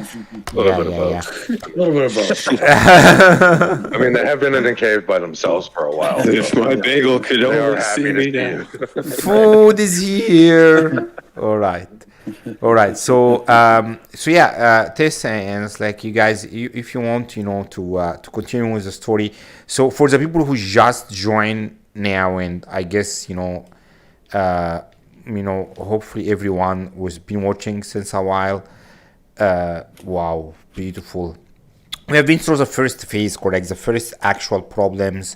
This was covered pretty much in the first half of the stream, and now I want to go inside the brain of these, geniuses, Slack and Tess, and understand, how they validated the hypothesis and how they started to problem solve this. Because I really like the idea that you guys analyze the situation and had a clear understanding of what is the problem. I really want to apologize, for the people who are watching this later or watching it now. I can't focus at all. I mean, the amount of stuff I'm seeing here is mind blowing, and I can't focus. So I'm gonna give this back to you guys. I'm just gonna try to absorb what I'm seeing here, because the sheer scale of the environment, lighting and color, and being underwater is crazy. So I usually try, as I said, I try to keep my left part of my brain quiet and focus and immerse myself. I didn't have to do this today at all, except when we are struggling to head the base load, because the immersion is mind blowing, and I still have, I want to give credit to Hello Games, because look at the cave, guys, correct? Again, you see these caves in No Man's Sky all the time, but when I see them in VR, correct? Yeah, we know they are the same boring rocks, but the amount of details here really matter in VR, and I'm having a hell amount of time. I just need to be able to absorb this and keep going, because it's just too many stuff to absorb. I guess this would be my time to plug distantworldstours.com. Yeah, there you go. Shameless plug. Yeah. Distantworldstours.com. Please take your time, view what you want to see, view as much or as little as you choose. That's entirely up to you. We didn't build the content, but we did organize it and put it into a place where it's got some permanence to it. No, thank you. It will be archived. It will be archived. So moving forward into next season and every subsequent tour afterwards. Yeah. I think I mentioned this before. Sorry, but I don't want to forget this, because my mind is melting right now. So I mentioned this before, but I'm gonna mention it again. Correct. I plan to have a dedicated day for the distant world tours, separate from the standard shows on Sunday, because these guys, in the distant world tour, Slack and Aline, I don't want to say this in front of them, but being able to allow people to come and see this stuff without issues is a massive achievement, and it allow content creators like myself to have huge amount of material to cover. It also allow players to come and visit this without having an issue. So I want really to have a day just to cover the distant world tour basis, because I am extremely slow in my tours, and I need to get out of this guy a little bit, and this guy. I'm extremely slow, and I take so long to cover stuff, but I'm gonna have a dedicated day just to cover the distant world tours. Hopefully the previous one, by the time they launch the new one, hopefully I'll be able to cover hopefully all of these bases in VR. So yeah, there's back to you there's guys. a wisdom to going slow. I will tell you that. That's because we had to race through all these bases to build the tour assets, but I've since then gone back and spent a long period of time really just studying each builder's voice and learning what's fascinating to me is their perspective. You see the end result as a base, but what you're actually seeing is how they see the world. And I'm getting to know all these people through their expressions, and it's fascinating and it's wonderful. And like Slacks mentioned this earlier, but I can't thank the builder community enough for embracing the project, because our great innovation was we built a list. There you go. On a website. Thanks. Yeah, it's a and a couple bases. You guys did the rest. Yeah, I mean, there you go. Innovation solved. List building. So okay, I'll jump in first, and we can talk about this for a second. You've got an abyssal horror right off to your left there with me. Watch out. Oh, give him a hug. There was a horror here. It's like Gravitino balls. Gravitino orbs are friendship orbs. That's what you tell your kids. No, I'm just kidding. They're just little baby sentinels. They're not. They just want to be friendship orbs. They just want to be friends. You mentioned that you guys built the list correctly. It made it sound so simple, but I really believe that there have been huge amount of work to get this list to where it is right now, and why don't you tell us a little bit more?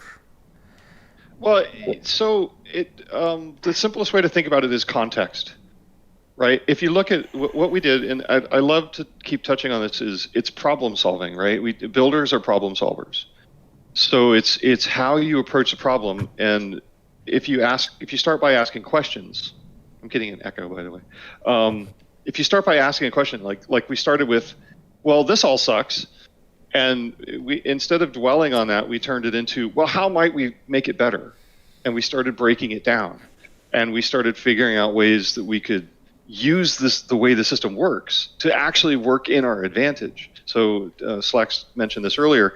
One of the key things we did was we isolated each builder into a system of their own, which simultaneously gives the builder complete autonomy and freedom over their entire system. They can build one base or many, it's up to them.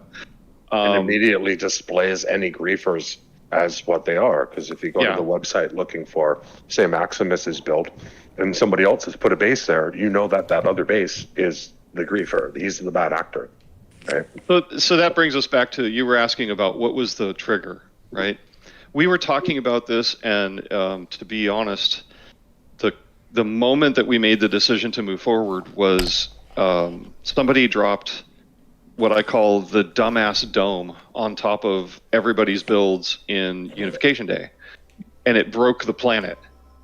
And there was it just devolved from that point forward, and there was anger and frustration, and it kind of just soured the moment. And at that moment, we were like, this sucks, but it happens every time. Yeah, it's just going to happen every time. And to be frank, I'm not okay with that. I'm just not.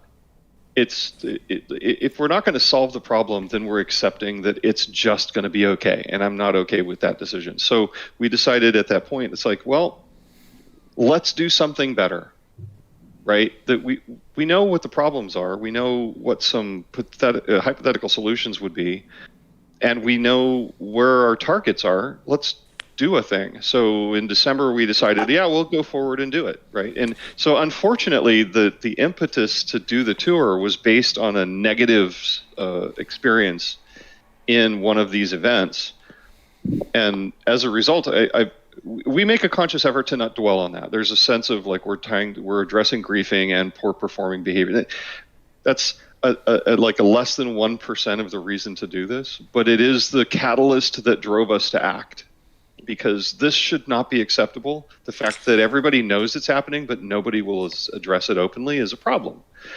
So my take on it and what I brought to the conversation was, I don't like confronting that conversation. I like to empower the opposite, because giving them the argument is what they're asking for, and I'm just not going to engage.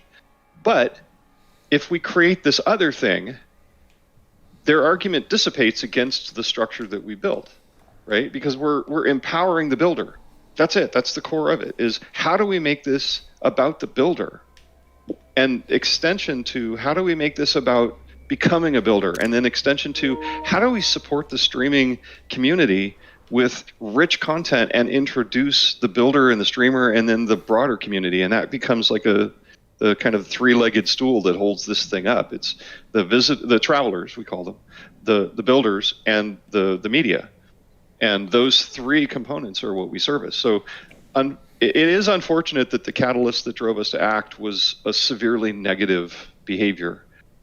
But the result has been extraordinary, in my opinion. I mean, we wanted to create something that gave a sense of community, that gave the builders the best opportunity to shine, that addressed this ridiculous argument between Blender and Glitch, and I'm just going to point that out. I'm very subjective on that.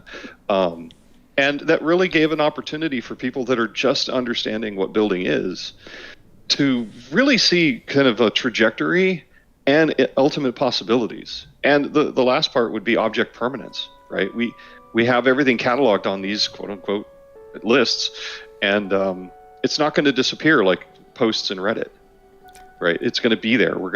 The 2023 Grand Tour will be there when we're doing 2024. And, we've got several tours planned the rest of this year. Guys, so one question. There is still more stuff in here? Yes. Yes. Oh my God. So this God of War here, God of Water, correct? What's it called? I forgot my name, guys. So Miha. I feel like I saw him maybe 3 days ago, and then I see this thing up here that I haven't seen anything close to it before, and my goodness. And now I think it's night, so the color, or morning or something, things are more red, more bloody, like there was already a battle in here and people died, and this is the blood of them. I am a very how do you say, I'm a non-violent person in general, correct? I'm a very nice guy, correct? I like to think about myself, I'm a very nice guy, correct? And what did I do to you guys, correct? Okay, let's keep going. Yeah, just kill me now, just kill me. I'm putting my hands up. All right, let's jump because up to my brain exploded already. From the sheer scale of the stuff. I just wanna, take a moment here, and I can't even take a moment without a tease trying to eat me, and look to this planet here. Planets, birds, correct? You can imagine, these guys so silly. I'm just taking a breeze here, correct? Just taking a breeze.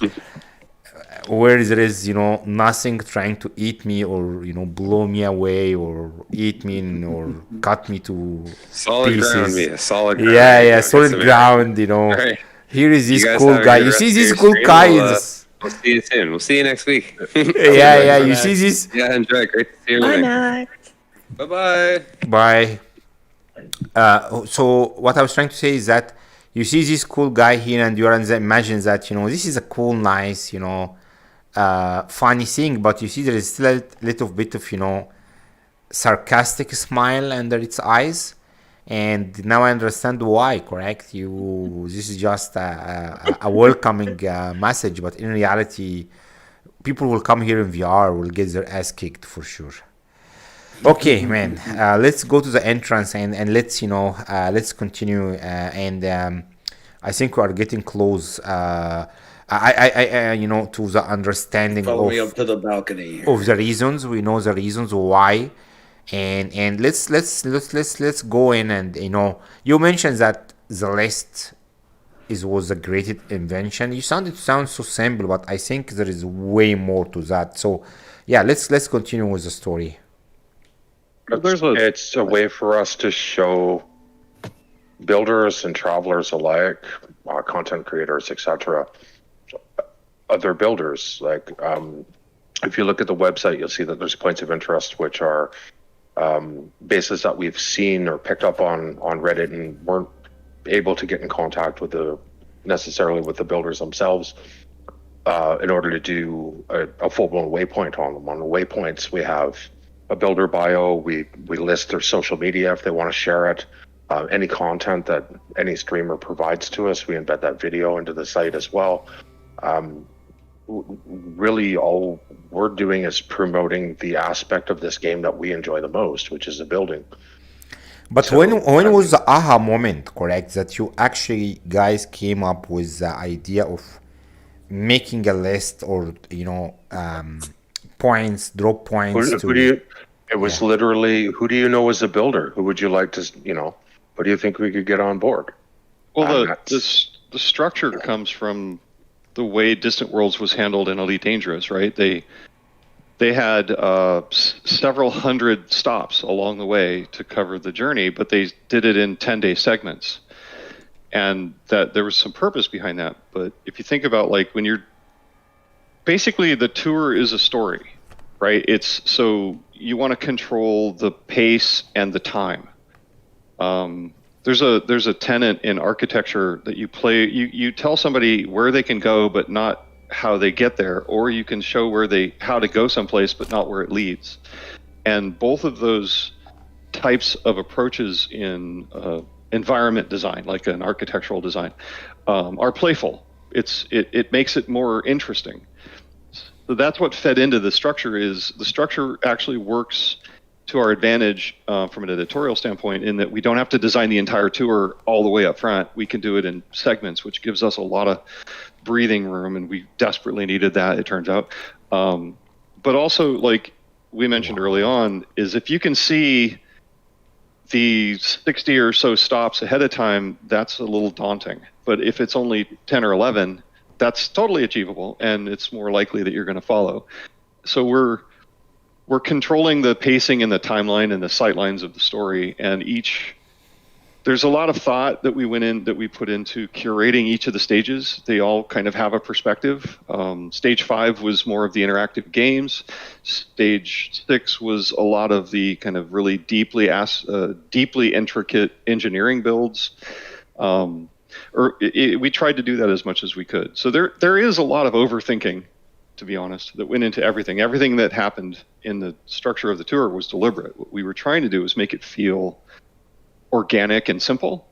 So when you encounter the list, it just works, and you can follow it, and it's intuitive and it's fun, right? The whole point of it is it should be fun. The builder should have fun. The streamer should have fun. The traveler should have fun. This should just be fun. There's no drama, no impedance, no friction.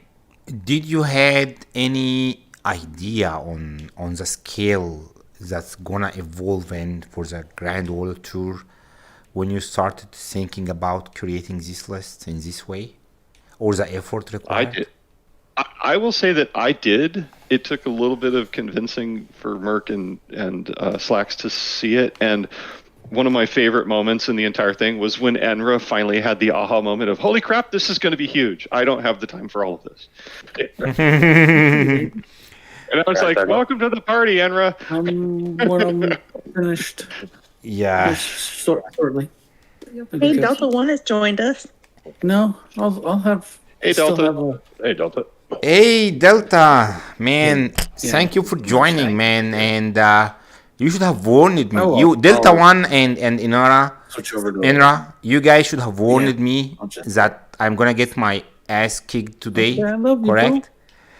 So I'm disappointed in you guys. You should have warned me.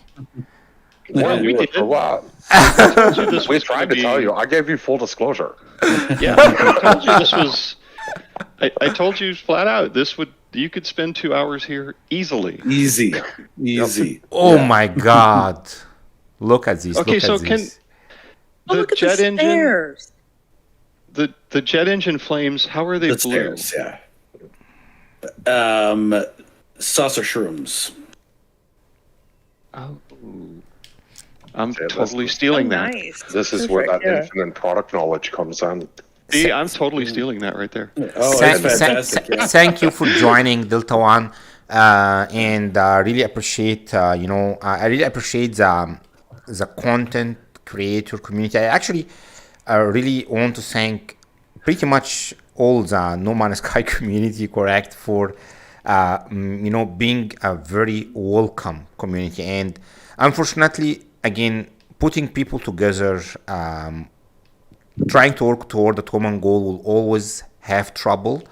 But so far, your take, guys, on analyzing the issue, putting a plan, even assuming or estimating the effort, you knew it's gonna be huge. You knew it's gonna be crazy amount of work. You have your own life, you have your own personal issues that everyone is facing. You still wanted to do this, correct? And you done it, correct? Tell me a little bit about the planning stage. When you started to put around, the people, convincing them, and the website and the videos. Well, the website's purely Tess. That's well, okay, so 100% him. I would say let's break it into 3 parts, right? There's tour management is a huge thing. Public perception and recruiting. So each one of those needed to be addressed simultaneously because they're all codependent. And each one presented its own unique challenge, right? So one thing I can draw from my experience in industry is perception is 99%. So when we started looking at like the website, I knew exactly what it needed to be to create a perception that would benefit the project as a whole. And the benefit to this was that I didn't have to work this through a leadership team or people that make decisions above me or anything. It was basically that part of it fell to me directly. So I was able to art direct the brand development, structurally direct the website, and build the whole thing myself. Now that's not something I would typically recommend to somebody, but in a project like this, it's small scale. It's not, but the result is that I was able to curate the exact experience I needed for the website so that it presented our project in a professional sense, right? It looks professional, and we're creating something from nothing, and we did it in a very short period of time. So that was kind of critical. The structure of the tour falls back to the list and how we're going to break it down into pieces. And then that even steps back further into understanding that when I had to design the website, I can't design it around one tour because the tour service is not about the grand tour. The tour service is about all the tours.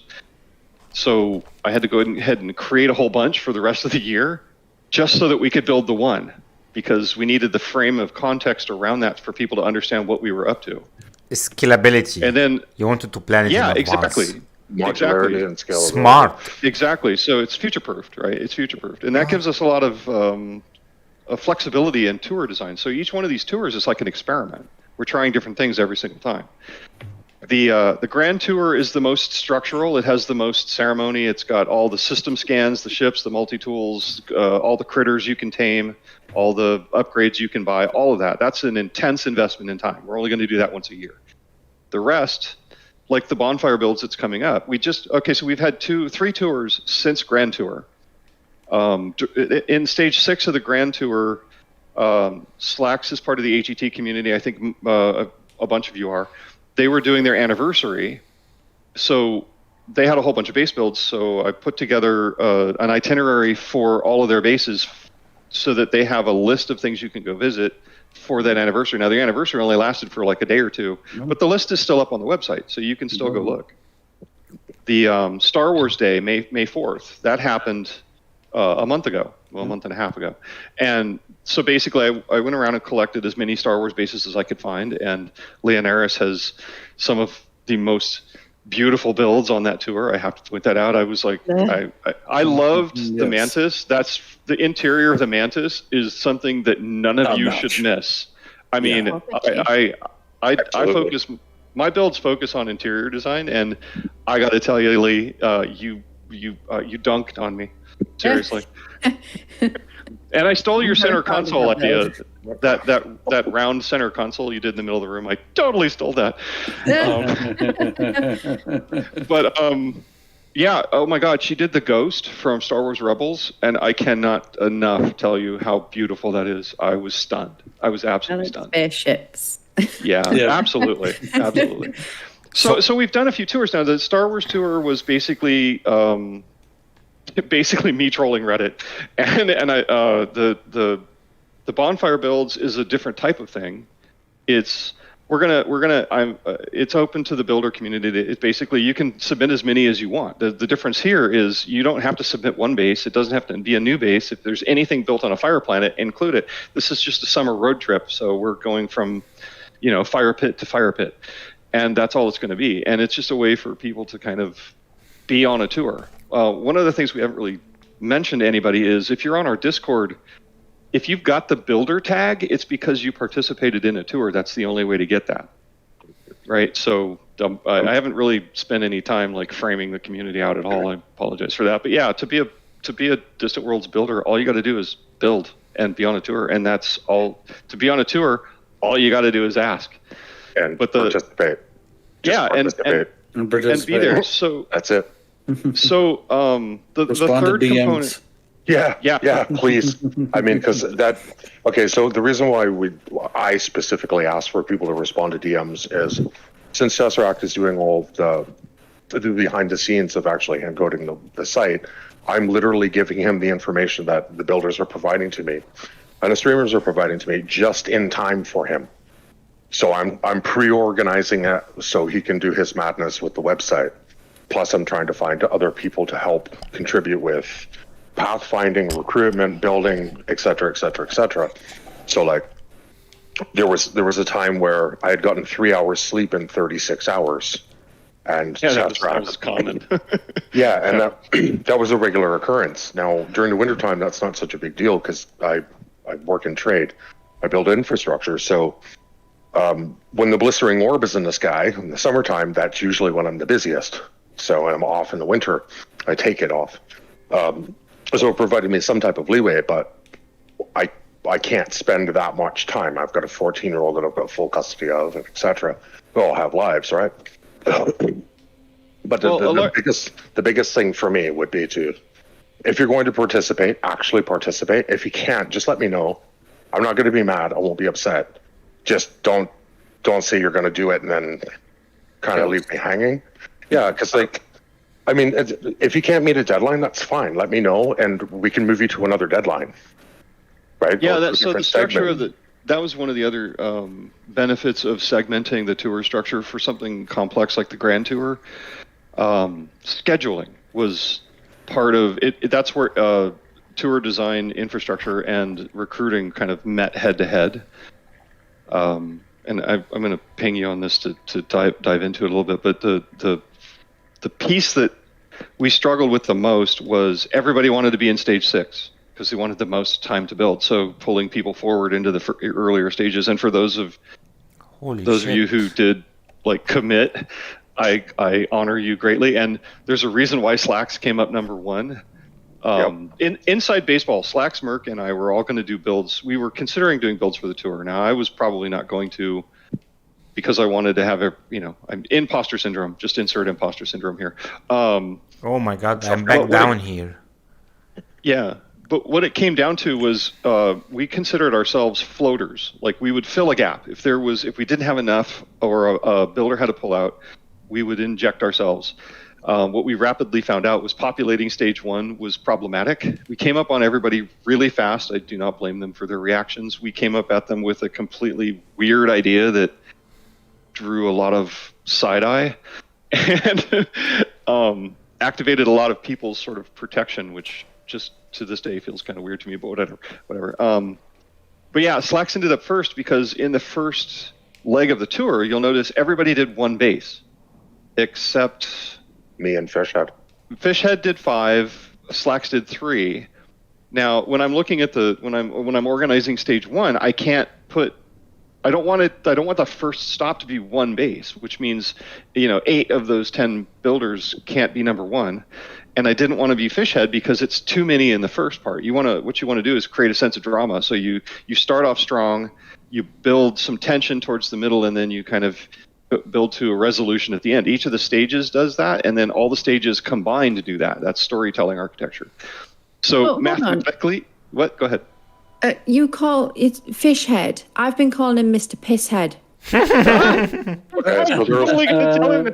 thought the H was silent. You've heard of the band called the Grateful Dead, right? There's also another psychedelic folk band called Fish. and it's PHISH,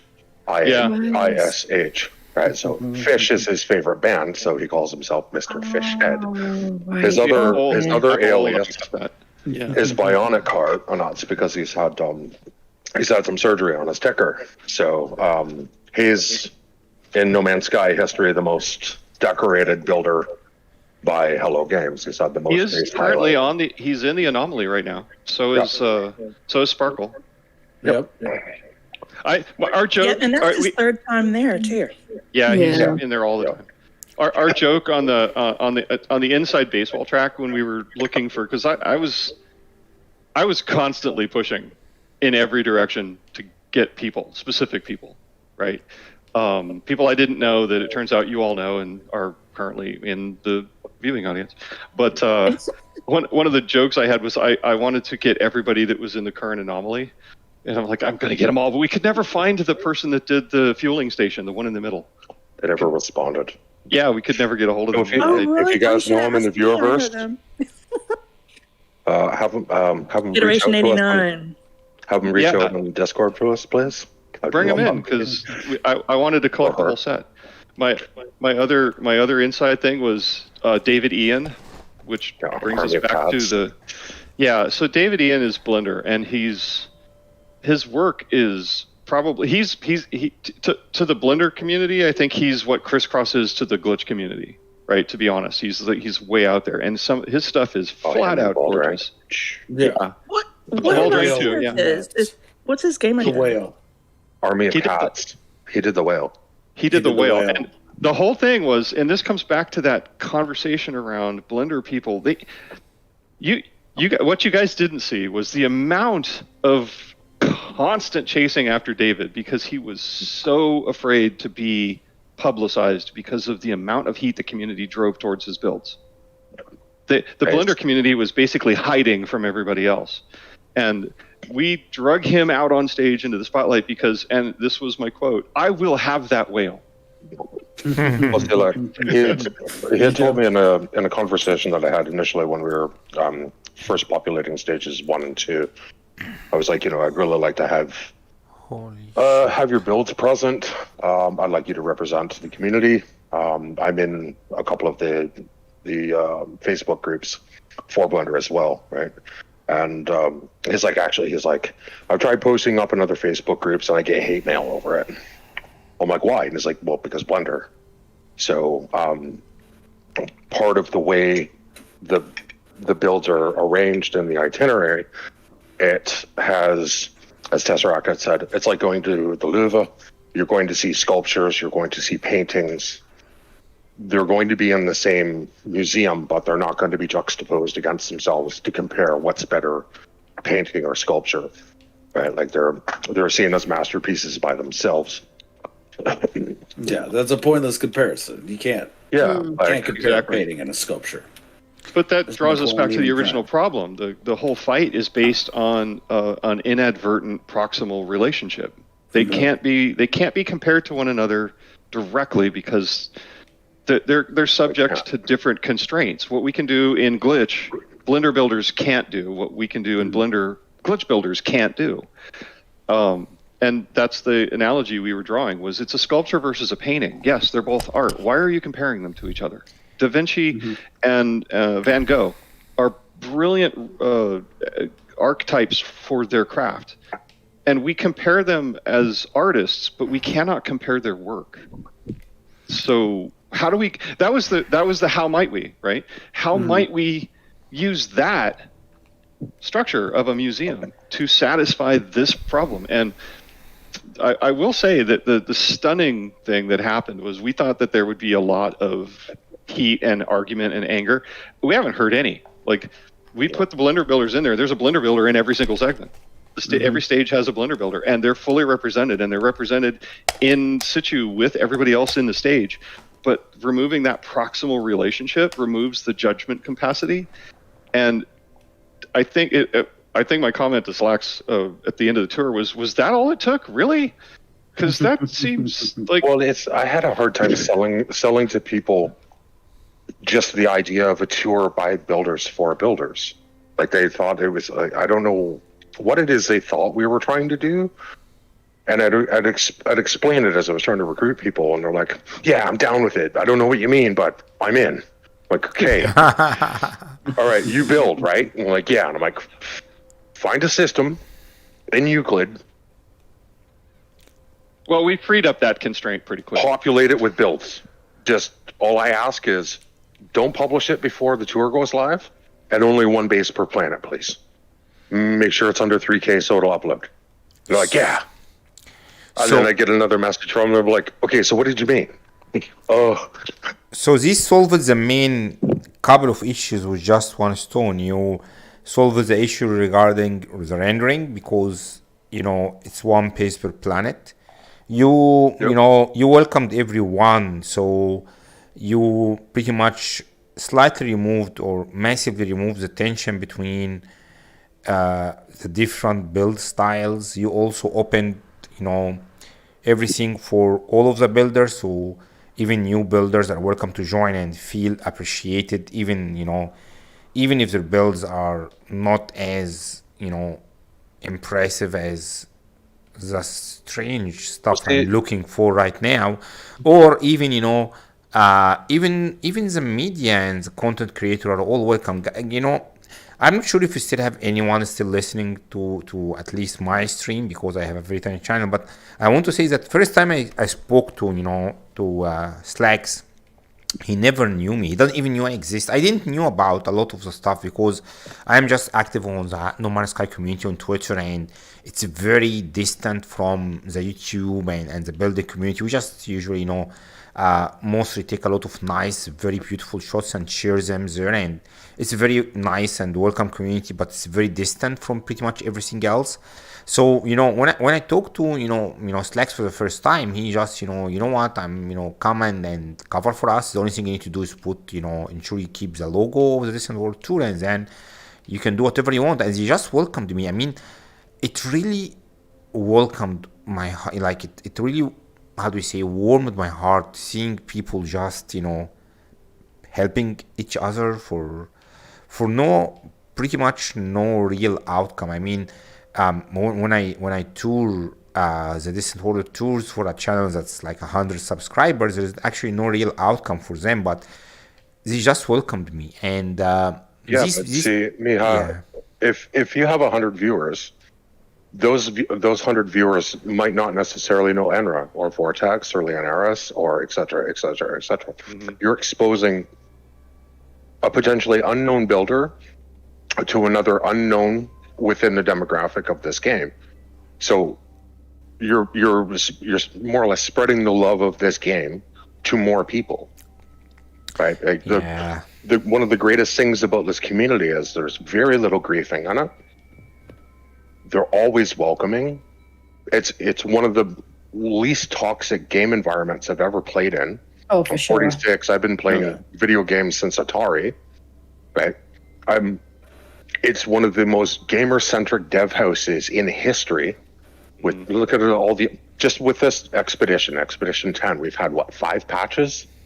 I mean, obviously they had to because there's problems with it, but can you imagine Bethesda doing this, or EA, or Activision? Name a dev house, they'd be like, "Get fucked," but you spent your $70 and that's it, right? Yeah, that's the conversation we were all having yesterday. Is I'm not going to go into my backstory, but understand that I've been in technology since the late 70s, and I've seen thousands and thousands of software house development projects, and I can't even tell you what Hello Games did. Even under they were buckled to produce their game 18 months ahead of schedule by Sony, which I've encountered that before. They ran out early and they suffered as a result. But what they did that I've never seen another software company do was they didn't drop it, they didn't complain, they didn't make excuses. They fixed it. They valued us and their product so much that they've spent the last 6 years giving us the promise that they wanted to give us the first time. Mm-hmm. They would have gotten it to us if they'd have been given the 2 years they needed, but it cost 6 because it was rushed out the door. Now, that's not uncommon. What is uncommon was they did not disappoint. This game, at this point, is still quite extraordinary. It's unique. And the fascinating thing about that is, one, that generates an enormous amount of community love, right? The No Man's Sky community, it's not the biggest in the gaming industry, but it's one of the most adherent, because we understand that this company actually cares about us. So you look at Frontiers, they created, in the same time frame, they created Elite Dangerous. And right now, that game is just going down in flames, and their community kind of hates them. I loved Elite Dangerous. It was a fascinating game, but I deleted it, and my heart got broken because I spent close to 400 hours, and then they simply just told us, console player. That's the perfect way to describe it. Yeah, right? Frontier broke your heart. Go fuck yourself. But we are not gonna support you anymore, and do whatever you want. We just don't care about you anymore. But meanwhile, Sean's like, oh, you want some new mech stuff? You want a new archetype in the game? You like these ships? How about these ships too? Oh no, he doesn't even say it at this point. No, I know, but he'll just be like, by publishing it, right? Sunset rock emoji. What? Yeah. Well, think of like Battlefield 2042 when it released. Everybody bought a pre-order. It was like 150 US, and it was a complete dumpster fire. It's like drips of dumpster juice under a dumpster rainbow. Like, it's absolute hot trash. Yeah. Enormous amount of money, right? Mm-hmm. By a massive dev house with a ridiculous budget. And they couldn't get one of the best known, well-known franchises to actually function in their, 9th iteration of it? But yet we have this company that, just brought it to Mac, for instance, through Steam. And if you already have a Steam client, you already have a purchase for PC or Xbox, you get the Mac version for free. Mm. Every time they release another Expedition, they put it on sale. That's another thing too. Right, they've given us 40 updates, like 40 completely new versions of the game, something like that, for free. They've never charged us another dollar. Like, I've had this game for since the day of launch, and I've never paid a dime. Yeah. It's. Sorry. This is also why I own 3 digital copies and a physical copy. Exactly. I have 2 accounts as well. But that thing right there that you said, Miha, is Frontiers broke your heart, and you won't ever trust them again. Never. Now, the analogy I can draw is, full disclosure, I used to work for Blizzard. I left when it became Blizzard Activision because of reasons. And I'm thinking that anybody that understands what happened and what was going on there, you'll understand why I left, because I saw where it was going. But that company broke my heart. It actually broke the hearts of all of its founders to the point where none of them are there anymore. They all left. So that company broke its community's heart as well. And it's so massive, it's still chugging on. But it is nothing like it was 10 years ago. Like, it's just not. I mean, there is a lot of vitriol and toxicity I'm not talking about the community forums. I mean, the reason why people loved playing Blizzard games no longer exists. Because they've pivoted towards money, not user, right? When Morhaime said, I wanted to build these games to make people happy, that was Blizzard. He was so invested in having people have a good time. And that's all that mattered to him. To the point where they would release a game. Yeah, that would be like the games would get released eight months late. Well, primarily I can tell you from experience. Yeah, the internal process was a little bit of Wild West at times, but they wouldn't release a game until it worked and they were happy with it and it was fun. When Activision got involved, that all changed, and every single subsequent release has been more and more of a garbage fire. Yeah. And now it's to the point where I was at Blizzard for a very long time, and I really have a hard time saying that now because of, again, reasons. It's like it's not what it was. But you look at that and you're like, they kind of broke my heart. Games are an interesting software relationship for people. We don't invest. It's not like Word or Gmail or something. It doesn't just irritate us. It's we get emotionally invested in these worlds. We get emotionally invested in these experiences. And you can tell the companies that don't understand or value that versus the ones that do. And the list of the ones that do is incredibly small. Mm-hmm. So I point at small indie houses like the company that built the game Journey. I use that game as an example of a perfect game. The sound design, the music, the game structure design, it's an entirely non-verbal game. It's gorgeous. And it was developed by like 3 people. And Austin Wintory did the soundtrack, and I love his work. But that was done with love. And you look at No Man's Sky, and you can feel that this matters to these people, and we matter to these people, to the point where they gave up everything for years to give us what they know we wanted. So I want to pause at love, because I would love to go to the last place, because I think we covered this one. And I'm at Damalvina's base. If you guys want to just hop through the anomaly, you okay. can pop in where I'm at. And I want to say a few things first, correct? It's a builder, correct? Because the names always keep, messing with my head. My head is melted, literally. It's literally, I feel my brain split all around my VR headset here. The builder who done this build done a massive amount of work inside here, and again, unfortunately, we didn't plan to have the builders here, but I'm gonna reach to these guys and have a special episode with them to tell us the story, because I have seen stuff inside here that's gonna haunt me for years to come. But in the same time, it's just a massive amount of creativity where everything just fits together and feel you feel the love of the builder to his build. You feel the love of the community to this game, and hearing the story.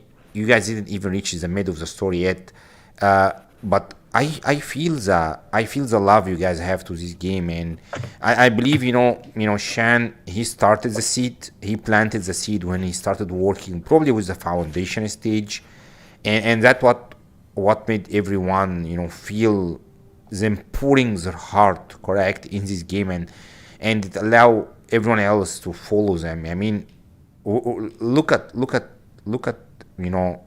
Enrasilver, correct? I mean, he have his stream open. He barely say in his 3 words so far, but he loves the game, and he want to contribute. Everyone here, a lot of people join the stream, different kind of streams. I'm not sure if we had Zaps join us today, and Joe. These guys, they have been pretty much seen people build the same things over and over again. They just love the community, just love the games. There's a huge amount of love going through these games. That's why when I had a massive talk with a couple of friends about Starfield later, on forums, and I keep saying we should not be able to compare them, and people will keep comparing them together. But even if Starfield is released as the best game ever, which I really doubt, I don't think it will really have any impact on No Man's Sky, because the allowing people to actually come and see the creations that come alive and have this kind of tours and have this kind of community, it's not just about the game. It's way more than that. It's about the emotional attention and the bonds that we create together, the relationships that we build inside the games.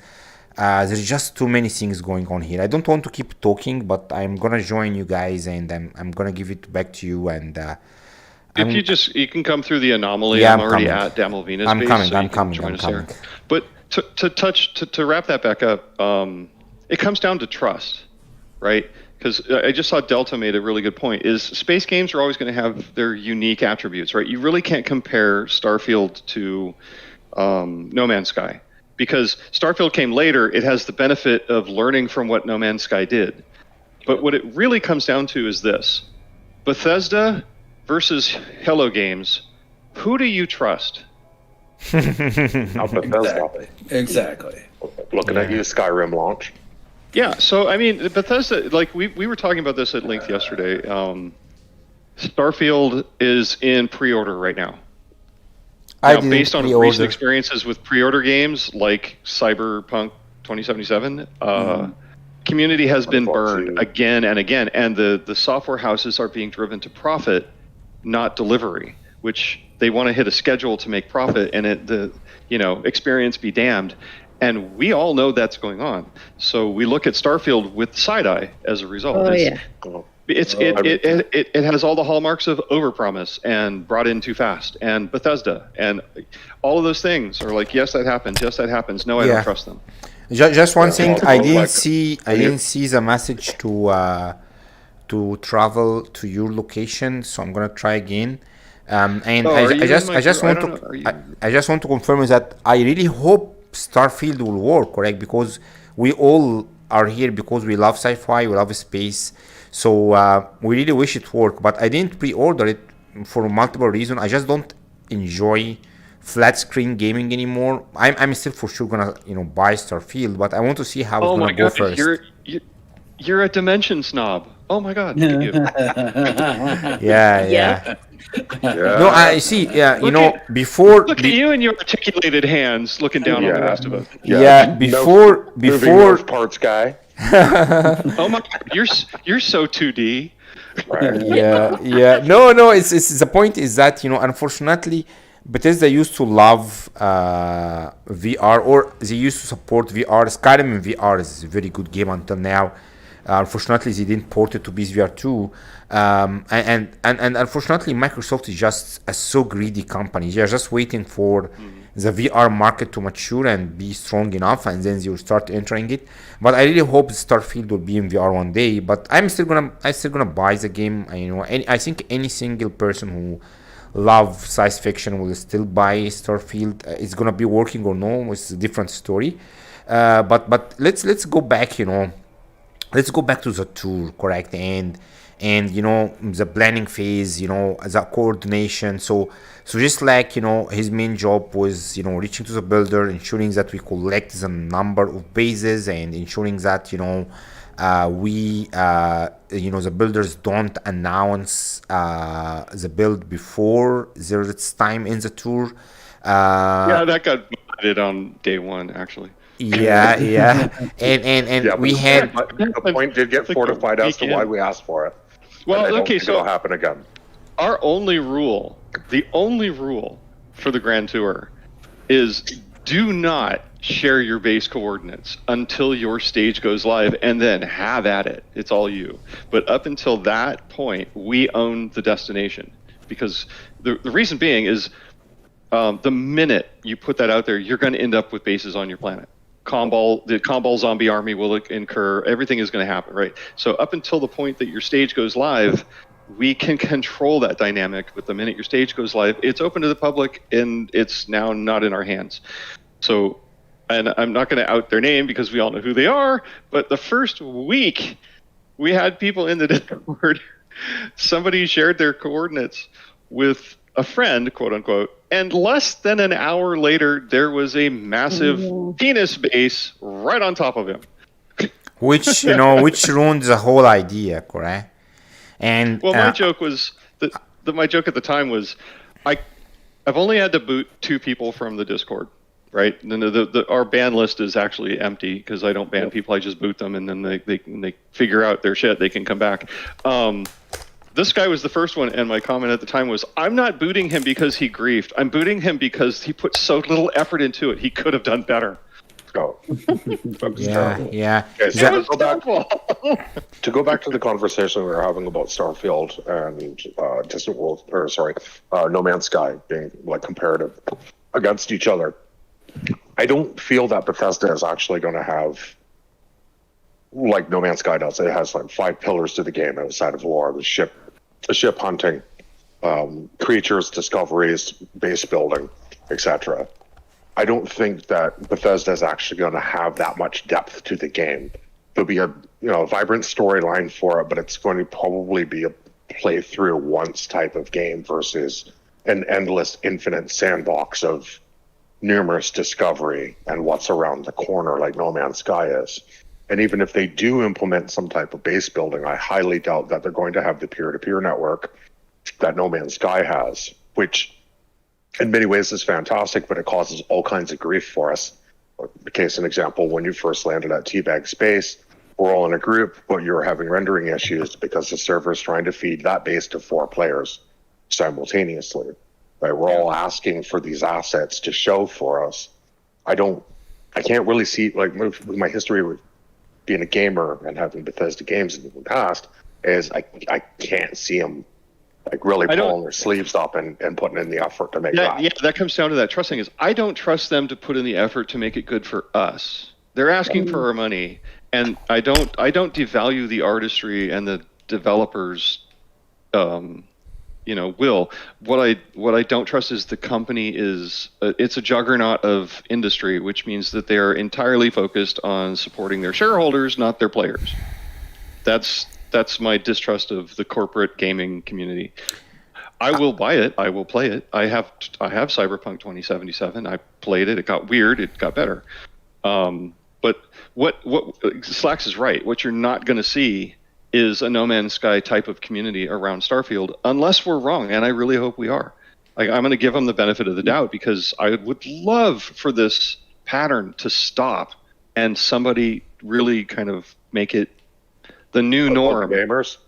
Yeah, well, the game industry, I would rather that they actually focus on having a solid gamer experience, not just meeting a timeline for profit, because that's really what it is. They're publicly traded companies, so they have to provide profit to their shareholders. That's their number one reason for being. Us having a good time is not really even on their top 10.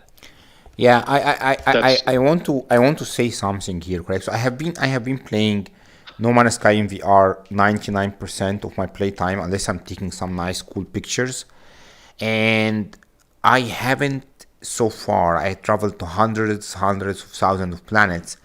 I haven't seen this kind of sheer scale planet with ring falling on top of me. So the reason I played No Man's Sky is because I love space. I have been so curious about space since I was young. Now no one can go to space anymore, or no one can ever go to space, correct? I mean, very, very few people who have ever went to space. But this is a low gravity moon, and the scale of this planet really gave me a wonderful impression. So just picking this place and feeling that you are in space was a wonderful meaning. So thank you guys for bringing me here, but the base didn't load for me. I just see few things loaded only. So give it a sec, because I saw things popping in for you. It's not a complicated base, but okay, we didn't preload this one. So and I want to check with Kim, because I was not sure if I need to go. I mean, having a long stream is a good idea. Kim, do we still have anyone still watching us? Yeah, we've got 10 still in the chat. They're showing 10 on my side here. That's great, correct? Yeah, So people like your story, guys. Okay, keep going then. Thank you guys who are joining, and don't forget to check the Distant World Tour website. Don't forget to like and subscribe to the VR Wonder channel and Enrasilver channel. We need to ensure we post the link to Enrasilver channel. It's also in the description. Okay, so let's wrap up about Starfield and go back a little bit to I want to get off the. Do you see a teleporter over here by me, Miha? Because if you could see the base teleporter, the base computer's over here by me as well. You could use the base teleporter to teleport to the base, and that'll usually trigger the load. Man, I need to trigger something in my brain to wake up. So what is the name of the base? This one is Hadley's, yeah. Hadley's. It's yeah. So this was an unintended consequence that I kind of rolled with during the tour. Damalvina built the space from scratch, right? It's an alien outbreak. So there's a mystery happening here, and as you go through the base, after Aliens 3. Yeah, it's kind of in timeline. It's after Aliens 3, so there's an alien outbreak that's happened here. Now, because the tour encountered it fairly early on, we were able to utilize that. One of the things that I had to deal with at a design level for the pages themselves was we have an awful lot of imagery, but no content, like no text. So I would say, well, the original idea was I would ask the builders to talk about their build, but you get 10 people and ask them to provide content, you're going to get one. and so content is always the kill, right? That's always the hardest thing to come up with. So it was right about that time that ChatGPT was making its way through all of the conversations. So I decided I was giving it like a little bit of a play. I was playing around with some prompts, and I ended up creating this character, Larry, the adventure geck, and he became kind of the mascot of the tour. And basically, on every single destination page, there's a story about Larry as he's progressing through the tour. And as I got more adept at managing the ChatGPT, I was able to tailor the prompts to fit the base design. So I started incorporating the base design, and Damalvina's was one of the first that benefited from that, because Larry encountered a distress signal that brought him to this base, and there was an alien outbreak, and he was like, what the hell? And then a couple stages later, in stage 5, we have a base that's basically a space station in which an alien outbreak occurred. And again, Larry's drawn to that from a distress signal and realizes that was a stop that somebody had made before this base. So that one had an alien outbreak, and they had whomever it was that was traveling, they brought it with them here. And so I tied those two things together using the kind of the story thread. And then at the very end, we had a base that I found was the origination of the alien. I think it was Brit Raptor. They were doing experiments on alien eggs that they found on the planet, and they actually had caused this mutation that had spread to that ship. So it wasn't intended, because there was no way I could have seen that coming. But there were a lot of really interesting and fun things we were able to roll in along the way, just because. I mean, it just worked out that way. So if you read the Larry stories, Damalvina is the first encounter. I can't remember the name of the base that was the next. And then Brit Raptor at the very end. I want to comment on something. Mr. Barnacle, that's right, yeah. I want to comment on something here, okay? In the VR world, we had, in the PSVR 2 world, we had a game called Red Matter 2. Yes, exactly. It blew us away, and I put a review about it, and it's now the benchmark of the VR gaming in general. This is pretty much the best ever VR game that we have on console, correct? And what you have just described is pretty much the exact script of this game. And now me walking exactly here in this Red Matter, this is exactly what I have seen in Red Matter. I mean, if you check, there is a review I put there, it's like 10 minutes, you'll find me walking exactly the same corridor. So people, in VR and in general, just come and say, you know what, No Man's Sky, you see the same planets, you see the same stuff. In 2 hours stream, I have seen stuff that every one of them is just enough to build the whole game by itself. So this reminds me of the crazy. Aliens 2, the Aliens movie, the base when they get there. That has that vibe too. Yeah, but look at the level of details in this base. The amount of there was a fight in here and alien outbreak. Yeah, what I love about her base is there's not a lot. She just uses just enough to move the story forward at every turn. And there's so many tiny little details and tiny little moments of joy, like the bar sign out front. It's a simple thing, but I totally stole it again. I'm stealing all these things. She used bipede cables to do a neon bar sign. Okay, that's probably been done before, but that's the first time I saw it like that. I'm like, that's so brilliant. Oh my God. Like lights that are tilted and hanging down, furniture askew. It all, you just hit it on the head. As you move through the base, the story is unfolding ahead of you.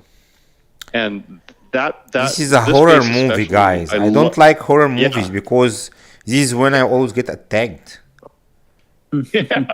So that's what you got 3 buddies that are still alive with lasers and spaceships. And oxygen, Enrasilver, if you are hiding somewhere to scare me, please, I have taken enough of scares today, guys.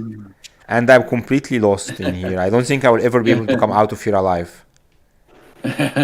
So one thing I wanted to make sure to mention, because we were drawing comparisons between games, and And Delta's completely right. We can't really compare this to Starfield, and we can't compare Starfield to this. They're intrinsic to themselves. They just share properties, right? Spaceships, planets, landing, holding a gun, scanning a thing. Those are all shared properties. They're not really equivalent. Starfield's going to be its own unique thing. Oh my God! But one thing. I should have warned you, Miha, but it was too much fun to not. My eyes. I think I'm getting a stroke in VR. My eyes just popped out. There is a dead body in here, guys. You know that, correct? Yeah. Oh, that's another thing I stole. She uses the stickers for blood. Yep. And that was I got in one of my builds. I actually decided to use that same kind of technique to tell a story in a room, is use the stickers on the floor. Yeah. But anyway, what I was getting at is player housing. One of the biggest problems that every game has tried to solve, and none of them have effectively solved it, is player housing in a permanent universe, right? So World of Warcraft tried to solve it. They couldn't. Guild Wars has a version. Or they had. I don't think they have it in version 2. But Final Fantasy 14 has player housing. There's a version of it out there, but none of them are really what we're looking for. But then you look at No Man's Sky. You've got an inventory of parts, an infinitely expanding, an infinite space on which to build, and there's, though variably stable, there is a permanence. I create a base. A year later, somebody can come across it, and I can give you a specific example. Hells, he's one of the builders on the tour. I stumbled across a secret lab base he built in a cave. I'm assuming it's a he. And that was just random happenstance. And I dropped a base computer there. I didn't upload anything. And I went back there and studied. That's kind of what got me into glitch building, was that particular base. And I just stumbled across it in the wild. And it's still there. It's on the tour. But that phenomenon doesn't exist anywhere but No Man's Sky. Like they've inadvertently they've solved to a degree player housing in a sense of infinite discovery, build, and permanence. They've got it nailed, and for that reason alone, I hope they survive, because they've got a best of class example of how to do it. Yeah. So imagine someone randomly land on this planet and he sees this, like a new player, correct? He just read a little guides about No Man's Sky. He parks somewhere here, and he enters. He's the base name, Hadley's Hope. He's like, that sounds like a fun place to go. Yeah. And he come here and see all of the body explode. This guy, if it's a child, correct? This game now need to be actually, they need to change its rating, because there is actual killing happening inside here, and there is too many sci-fi movies here, and there is too many of them in my brain. But in space in general, we are always worried that we're gonna meet aliens that are gonna eat us. But some of the aliens here are actually coming from inside the person, correct? So like they ate something and it came out of their stomach. My God! This base, it's one of the perfect examples of it's not massive. I don't think she reached part count at all. No, I don't think she did. No, I'd be surprised if she broke 2K. But it's extraordinary in that she understands storytelling with environments really well. Yeah, really well. So this was good at it. And I love the fact that it just kind of fell in line with that kind of through line of story. Like I'm gonna geek out. That made my day when that happened. I'm like, I could totally use that. Yeah, because you guys have to understand, like, what the part that you guys don't all get is, I didn't know at the point when Stage 1 launched, we were struggling to get people getting them into the stages of the tour, because they were launched 1 week apart. So March 15th and then March 21st, right? So there's like a 7-day period in between, or 6 to 7 day period. And when we were 4 days before Stage 1, we had 3 builders in Stage 1. That's it. So we had to stop everything and just hammer on recruiting to get people to pull forward. And the people that are in that phase really pulled through. Yeah, they stepped up. So kudos to everybody in stage one. So you had 3 people only in stage 1? With a complete build. So did you have a feeling that maybe things are not gonna go as you guys planned? Well, I was worried about it, but like you got to understand the normal context of like a community type build. You're given like a build challenge, right? Say for the PPF. Nirvana will post that within like sister communities and give early access to a couple of people or to another civ, and then they release it to the public. So you're going to go to a semi-populated place where you see other builds to aspire you to another build, and you've got a month before the next build challenge from the next community comes out. So most of them are accustomed to this having 4 weeks to do a build, and they might take the entire 4 weeks to do one base. We were giving them the option of completely populating a system by themselves, right? So some of them were like, well, I don't know if I should just build 1. I've got 6 planets. Can I build 6? I'm like, yeah. I mean, if you build 1, that's cool. If you build 3, that's cool. If you build 6, that's cool too. One second, Flex. Just 1 second. I'm scared as hell now because it's dark and there's too many dead bodies here. My buddy, Enra, where are you, man? Come take me, please. I think the problem is that I also play in a dark room because I want the IR camera to work probably, and I hate horror games, guys. I mean, is there any nice builds you guys have in this on the tour? Oh, there's a ton, but is there something with flowers or anything that have pink in it or? Man, your character is scary as hell, man. Correct? Have no eyes, correct? And just always bump from nowhere. Straight up through the roof there. No, I don't think I can make it, man. I don't think I can make it. Well, you can come if you want. You got it. I am running the hell out of here, okay? The tower is a flower planet. There is no way I'm gonna enter the tower. I'm just gonna look to it, and I think we are.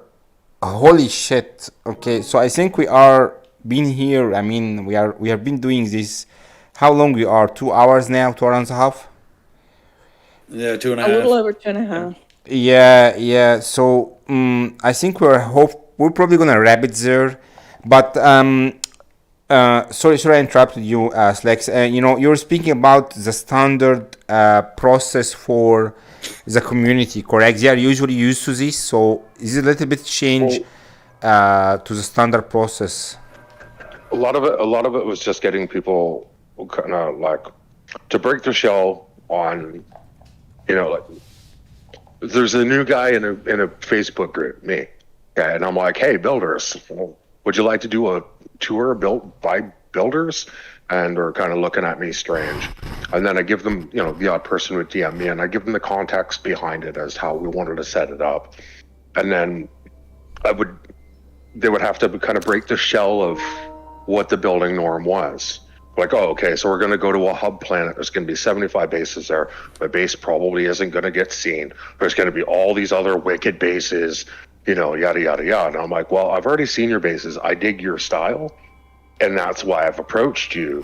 I mean, you're good enough. I mean, maybe nobody's ever told you that before, but if we've approached you for a build, guys, you're good.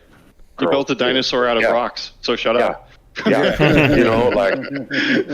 I mean, if you look at the website and distantworldtours.com, you will see that there's everything from vanilla to the wildest blender. Mm-hmm.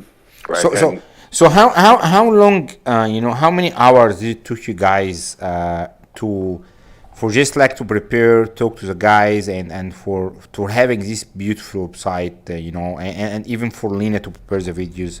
Have you guys ever measured this? How much effort you guys spent on that? Is it days? Is it weeks? I know. I am very much aware of the effort it took, and it was so. Let me put it to you this way: the result was worth the effort. right? It was a lot, but I think based on the outcome, I'm really happy with the experience that we provided, and I've heard a lot of people had a really good time, and really that's all it comes down to. So, yeah, it took some work. The next one won't take as much because a lot of this that we were creating as we went, right? A lot of the structure, a lot of the processes, a lot of everything, and it was brand new. To Slax's point, we kind of came out of nowhere, going at 90 degrees to the way everything had been done before. And I want to make sure that that we say this is none of this fell to the builders' behavior. None of them were bad actors. We came out really fast, really hard, and sort of orthogonal to the way they're used to doing things. So their reaction was expected. And we were kind of winging it. But we got better in stage 1 to stage 6 was a month and a half, right? We covered a month and a half. By stage 6, we had it nailed. The problem was we had most of the builders in the last 2 stages, so the workload got heavier as we went, but we got better at doing it, which was, so like you have a background in software. The first 2 stages, I didn't have templates or anything standardized. I tried. But I had to build as I was going. So, and I've done this enough that I understand how to build modular systems. But even then, I had no planning time for certain things. So stage 3, I had a little bit of a gap. We got ahead by stage 2, the end of stage 2. Flax came in and started taking all the base photos in stage 3, and that gave me the time to actually take a few days to standardize the page structure, like the HTML and JavaScripts for the pages. I was able to standardize that so that I didn't have to write everything kind of in situ. I could actually just import, like copy paste the page and then import everything I needed. File naming is a big thing. Like I don't have to, you know what I'm talking about, right? I was able to standardize and proceduralize. So that cut my workload in half. The problem is that we also started doubling the number of builders as we progressed. So even though cutting the workload in half, the number of builders increased. So it kind of kept at that pace all the way through. I don't have an hourly count of how much time I spent, but you've taken screenshots before. Look at your PlayStation screenshot or PC screenshot and look at how big that archive is. Mine is 8 gigabytes from stage 2 to stage 6. Oh my goodness. Yeah. How? To give you an idea just how many photographs I've taken. And there's also Zep was out there. Zep Sonic was out there scanning all the systems as we were going. She was just ahead of me. Zaps? Yeah, so like all of the content that you see on the site is her. Yeah, she has to buy every ship and every multi-tool, and she takes all the pictures. And then on top of that, I kind of threw her a curveball in that I was grabbing all the upgrades from the stations. So, so that when you go to the page, you can see all the S-Class upgrades that are available in that system. And I thought that would be really nice to have because there's a lot of stuff along the way. And we were also cataloging all the glitches, the glitch types that you can collect. Yeah. So, I mean, there was a lot, right? So all the stuff the problem was, because we were running so close to the bone and we came at this so fast, we didn't really have people scheduled into phase, like stage 1 was scheduled up like 72 hours before we went live. We were still scheduling people in. I don't think you were building the railway of the train while the train is already moving. Yeah. Oh yeah. Which one of you guys should I travel to just look to the Spire before we wrap up? I'm actually there if you want to just hop through the anomaly. Okay, and I said, you can go in the first few. There is no way I'm gonna go in. Really, I'm gonna die, Rich. I'm gonna die. I want to say that looking to the people at the anomaly, seeing the normal No Man's Sky player, I feel I was in a completely different game. I was so happy to see the anomaly and see people, have no idea what happened to me, just, randomly coming out of their spaceship, go speaking, taking Nexus mission. I was like, wow, where the hell I was, correct? So you guys have taken me in a crazy amount of journey, correct? And I was so happy to see, the civilized space. You remember in Need Dangerous we have the poplar and the civilized space. How you feel when you come back to the civilized space after being in the so long as As long as you're not in PvP, yeah. Yeah. I never had PvP on because after one killed me, I didn't turn it on ever. But what I was trying to say is that it was so good feeling to come back to the space anomaly. So I'm gonna let to the Spire. I don't think I'll be able to go in. I'm getting extremely exhausted emotionally. Getting dark there in the end on this, and this alien interruption thing was bad, especially that I didn't expect this in No Man's Sky at all. None of the stuff that I've seen today I expected, and because I awesome. Really immerse myself in virtual reality and I avoid any spoilers, I got my ass kicked hard. I don't think it's gonna be kicked hard again like this, because now I can understand I can expect what I'm gonna see, but that was crazy stuff. Well, I can tell you that lots more. the next base that you encounter the aliens is Mr. Barnacle's space station, and that one is completely dark. So you're gonna have fun. You're gonna have fun my sense control battery is dying. So I have one question I want to ask you guys, and probably I interrupted you, Tez, when you didn't finish your story. But how you mentioned that you're so happy with the outcome, you're satisfied with it. How did it feel, before launch, the last phase, and looking back to it and realizing the moment when you guys have actually launched everything? How did you feel when you really see the fruit of your work being realized by everyone in the community, and being also appreciated by the visitors, the people who spoke about the tour? How did it feel, guys? I want to hear the three of you. But before you say that, one thing. Sorry, Inara, at your stream, man, any questions from anyone there, or Kim? Anyone have any questions, comment that you want to ask the guys before we enter the last phase of the stream? My stream has just been appreciating everything.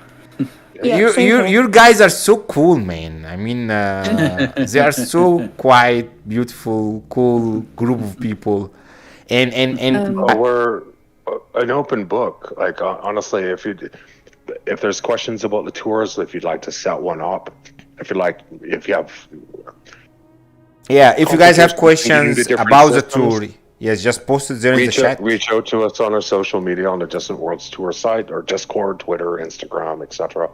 We're Oh, it's not rendering for Enra. I want to say one last thing. I promise this is the last thing. I came here before in flat screen to see if this massive thing is gonna load. Why I thought this is a good idea to come here, but in reality there was a storm, or I don't know what is wrong here, but the wind is moving. It was moving the grass like really hard, and it made me I have to go. Extremely dizzy. Okay. Oh, Kim has to go. It's getting late and I have work tomorrow, so. Lianeras, appreciate you. Sorry, I didn't have you a chance to tell us about how did you feel, but I hopefully will allow you to to come more and speak more today. I'm so sorry about this. Any last word from your side, Lena, before you drop? How did it feel joining us today? It was very nice. It was nice to see a few bases that I haven't actually seen as well, because I hadn't seen the museums, so that was a nice thing to discover. It was. But I encourage everyone to go visit distantworldtours.com. Lovely website it is, and the builds are great too. So I hope everyone's enjoyed everything. What you got to do is go get her to tour you through her starship builds. Yeah. Because those, especially in VR, those would be amazing. YouTube. I'm going to put a dedicated session with you, Lena, later on. I really appreciate you staying late. I actually have work tomorrow myself, but I'm going to stay as late as my Pulse controller stay. Hopefully it will not shut down and I'm not able to close the stream. So thank you for joining us. Do we still have Kim? I'm still here. Oh, perfect. Okay, go ahead, Lena. And I just want to say again, because I know she's left, but I can't overstate the value that Lianeras brought to the project. Because I wanted to talk to her about her, like what brought her to that point, because she just dropped in out of nowhere and provided us with the video, and the website is what it's supposed to be. It's pretty, right? It's professional. It did all the things that I knew it needed to do. But what happened was her video provided legitimacy.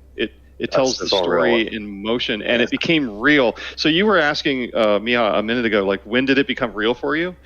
When Lianeras brought us that video. At that moment, I knew that we were never going to fail. This is, I'm not sure. Sorry, I'm trying to say that I'm not sure how in hell I can focus with what you guys saying. What you're saying is crazy deep story. It's like a movie what you guys have went through, but at the same time what I'm seeing here is completely distracting me. I mean, I came here on flat screen, I have to say that, and it was wonderful, but seeing this in VR is something else. Spectacular. It's something else, yeah. And I put this in thumbnail, so I really wanted to ensure I come here, but I really hope people don't expect me to go in because I think I maybe have only 15 minutes left on my Pulse controller. But no, you know, yeah, and even if it had a charge, I'm so blown away with everything I've seen. I mean, I need 3-4 days away from VR to absorb this. I mean, unfortunately for new players who just starting VR and love the show, my recommendation is you have to take it very easy going to this kind of builds, because No Man's Sky in general is not really optimized in VR. I mean, it's playable in VR, very good game in VR, but we are not yet ready for this amount of assets. I'm sure we have a lot of people who's playing No Man's Sky in VR. Most of them cannot take the game for more than 15 or 20 minutes because you see a full life world. See the number of assets here. When you play any VR game, you will usually have 4, 5, 6 assets around you, and they are moving very slowly and they are blend very well to ensure motion sickness. When I play in VR, if you look to my settings here, and I'm not showing off, but I play with full immersion. I don't have any I don't have anything turn it off, or I don't have. There's a lot of other stuff that people can turn on to reduce motion sickness, like I don't have time to go through it for now, but in reality I play in full immersion. I don't have snap turning, I have smooth turning, so everything for me is massive, and what I have seen today have really even changed my idea on the amount of stuff that can even be done. This tower here is crazy huge, and the amount of details that I see, it's very beautiful, and in the same time is a massive sheer of scale with the background and the planet and this stuff flying in there behind it, and it's on the side of a mountain. There is hundreds of assets here that's moving and interacting at the same time, and my brain is trying to absorb it, because if you are here in real life you would be blown away, and I cannot say that this is exactly what we can see in real life, but this is as close as we have anywhere else. Even game like Gran Turismo 7 that's miracle that's running, you'll have 8 cars and a 2D background. Everything here is 3D, everything here, including this planet in the end here, including the rings, correct? Including this guy beard is in 3D, correct? So everything here is in 3D, and it's just too much to take in. So I'm not gonna jump inside here, guys, today, but I'm gonna have a dedicated session about this, hopefully after I'm back from vacation. I really need my vacation now more than anything else. Okay, so back to you, Tess. I'll have it rendered for you. I'll give you the 30-second spiel on this. This was my first full glitch build. And I had encountered Scottish Rod's video on doing a 96-sided circle. I was curious at how do people do these circles? I kept seeing them in photos. I'm like, how do you do that? And I tried out a few videos, and what you gotta do is there's a whole bunch of people doing videos on particular things, and this is before I found your videos, so yeah, I apologize. But no worries. But I couldn't follow Chris because, oh my God, he goes so fast. And Beeblebum is great, but he bounced all over the place. And I had a hard time following him, and they were using different terminology, and that was confusing. And I ended up with Scottish Rod because the dude's crazy, but for some reason I clicked with the way he was describing it, so I followed him. He laid out a 96-sided circle.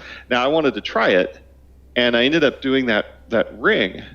But then I decided, well, I want to do something with the ring, and I had this idea of using it as a blast radius. And the building came off of that is, how do I make the scale of this ring useful? And it just kind of evolved from there. So it started from the ring at the center point, and I built the building out of it. Now, the whole thing is a trap maze from top to bottom. I will warn you. I'm not going here today. I'm not. There is no way I'm going here. This is if anybody else is going. If you go here, it can be fun. I've heard it's fun. There's a landing pad at the very top. And the entrance is on the actual top of the spire. So the reason I did that was because it forces you to do a ship save. This was designed before the new saving functions. So you had to do a ship save to get in, because there are several points in this tower where there are no exit traps. You get stuck in a room, you get thrown in the furnace, you get thrown into a glass box. I mean, it's on purpose, but you'll have to reload to get out. I'm just imagining myself. And I'll give you... The scale of the building is deliberate, by the way. The reason it is so big on the outside is because it's tiny on the inside. The whole thing is a 2x2 floor. It's 4 floor in a tower that's 70 stories tall. So as you progress through the tower, you start off with this on the outside. It's really big, and that sets a frame in your mind. And then as you go in, you're in the whole top floor is the lobby. It's 2 stories tall. It's the entire room, and there's a whole bunch of stuff in there. And then as you descend into the tower, it starts to press in on you, and things start to get more and more claustrophobic as you go. And I am doing everything in that tower deliberately to mess with your head. Yeah, so, I don't have anything left in my head to be messed with. My head is gone, man. I'd say the lobby of the building, just so you know, like you can go all the way down to the lab. The lab exploded, and that's what you're seeing. Is the way I describe this is you're seeing a moment in time frozen. The lab exploded, it blew apart the building, and I froze that moment in time. So that's the story I tell myself when I was working on this build. You can get all the way down to the lab before you hit a puzzle or a challenge, right? But the minute you go through the lab, you are in the labyrinth. So beware. Let me try to go there. And I still want to go back to the moment when you guys finally found things started to click together. All of your hard work, correct? I mean, usually when people are so immersed in an idea and they really believe in this idea, I got kicked very far. I think maybe the fighter kicked me. They don't really, they don't really feel the pain or they don't feel the actual impact on their body until it's late, until it's finished, correct? And if things doesn't work, they will feel the pain double or triple because they failed. But if things clicked, this pain got reduced a lot because things really clicked and worked. And in your case, guys, everyone acknowledged, it was a massive success. So how did it feel? I really want to know. Can I jump in on that before we dive into that real quick? Is the premise that we value success versus failure, I find highly flawed. If you measure success versus failure, then success is the end of the spectrum in which you spend the entire time in the spectrum in failure, because you will never reach success. Success is a moving target. So you're setting yourself up for failure. So the way that the philosophy that I teach when I do teach, and the one that I adhere to myself, is failing is the lack of the attempt. And that moment passed when we decided to act, right? Back in December when we said, this sucks, and we're just complaining about it. But the moment of failure would have been to just keep complaining about it and do nothing. if we had not done anything, that would have been a failure. Doing anything is a success. Now it's just a measure of how successful were we. Right? I like this. So that's I completely like this because act by itself is success. You took an action. Someone took an action. Yeah, absolutely. Is your ship the one on the top? I'm not. I don't know if Enra is. Oh, Enra's inside. Yeah, there is only one slot, correct? I want to try to bark, but maybe this is a good sign from God that I should not go inside. Save it for later.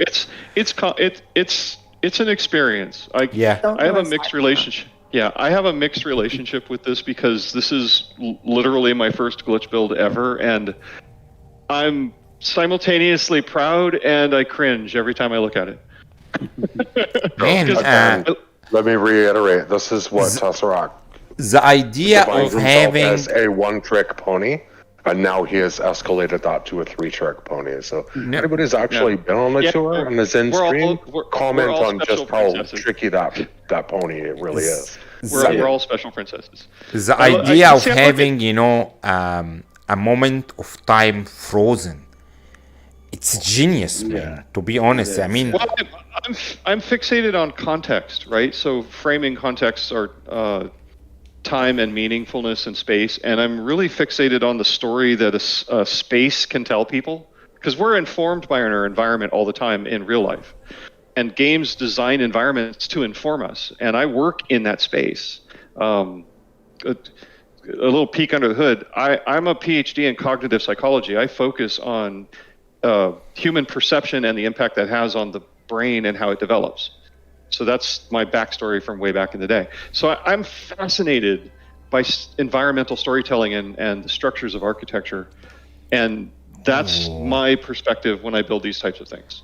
I grab a hold of your perceptions and I manipulate the hell out of them. I love this because stories is actually what really bring people attention. I mean, in reality, you can say something like, okay, I dropped my keys, but when you say like, you know what, I was going here, this happened to me, I had my breakfast, and then I saw something interesting, and I avoided something on the way, the whole thing, people bring a lot of attention, all of their brain, all of their, every cell of their body. The more the story is interesting, they becoming way more attached to it, and they bring a lot of attention to it versus just someone talking. And this is understanding storytelling. It's one of the most powerful tools that that people can use, especially people who are trying to do influence or influence other people or lead other people. I think storytelling is pretty much the most important thing in CIOs right now and stuff like this. So I'm glad, I'm happy that people are still understand how important this in life and everything else. Story is everything for a human. I mean, what differentiates humanity from every other species on the planet is not our ability to use tools. If you want to see that in action, watch any video on YouTube about crows solving complex problems. It will humble you. Yeah, the crows and ravens they can solve intensely complicated multiple step problems faster than most humans. Octopi. So, yeah, exactly. An octopus can do a Rubik's Cube. Yeah, I mean, so the problem solving is not our differentiator. Opposable thumb, 427 species on the planet have opposable thumbs. That's not a differentiator. What we are is monkeys that tell stories. We propagate our society over time through storytelling. That is our key differentiation, is we tell ourselves the stories of who we are constantly and reify that forward. And that's powerful to humanity, right? Story is what we are. So just, there's my soapbox for the day. But you asked a question and we jumped around and didn't answer it at all. You asked the moment that you knew it was real. I have two, and then you guys can jump in. When Lianeras dropped the video on us, I knew that there was no chance that we wouldn't succeed, because she came to us organically, drawn to the idea, and that was all I needed to know. Was I was kind of really super isolated at that point, just heads down building stuff for the web and for everything. But when the community reached back and wanted to participate, that was a crucial indicator that we were onto something. And then the second point was Neurosi. Everybody was telling her, just, don't get involved, focus on your thing because you've got all these other builds you're doing, and that's just, ignore them and whatever. And she pushed through all that and volunteered to be in stage 1 with arguably the smallest build on the tour that became the poster child for the entire tour. Like her build just kind of encapsulated the tour's ethos entirely. And one of the funny things about it is because it's so small and it can fit in a single picture, it literally became the poster child. But it was her build that, between Lianeras' video and Neurosi's tiny house build, it catalyzed into this thing that we wanted it to be. It suddenly became. So that was for me. I don't know what you guys. For me, on the recruitment end, it was when people started actually reaching out that I wasn't aware of. There were so-and-so's, so-and-so's, so-and-so. And I'm like, oh, okay, yeah. What do you got? Can you do this? And I'd outline the parameters to them. The next one would have been like watching Enras subs group grow, Delta's subgroup grow, Neurosi's. I mean, seeing the retention on the videos going up, where like an entire stream for 3 hours is being populated by people watching. I mean, one of the questions that I was asked early on was, what do you get out of that? Like, what are you guys at Distant Worlds Tour getting out of it? And I'm like, we're just giving you. Do you remember my answer? Do you remember what my answer to that was? What else are you going to do? Yeah, like it's just something to do. After 200 hours in the game, you've already done all the lore, you've done the storyline, you've got your sentinel ship, you've got your multi-tools, blah blah blah blah blah. Wow. Now what? So something very strange happened here, and all this happened. Sorry, when Slack spoke. So when I tried to go up with my ship, it actually went in a very parallel way to the whole way until the middle of the circle. And then it just flied away, and this was just crazy to happen, because usually the headset vibrates very hard depending on how fast you're going, and it took like maybe 1 minute to go all the way from the ground to the circle. Yeah, it's the electrical wires. It's a property of electrical wires and ships when they're taking off that I've run into a few times. If you take off and you go through the ring. Remember, okay, so that ring is the outer end of a 96-sided circle, but what you're seeing at every point along the ring are 4 light panels, and each one of them is wired. So it's basically a mesh. Oh my God, you want to talk about mind-numbing connection, just for like 4 hours just doing these connections.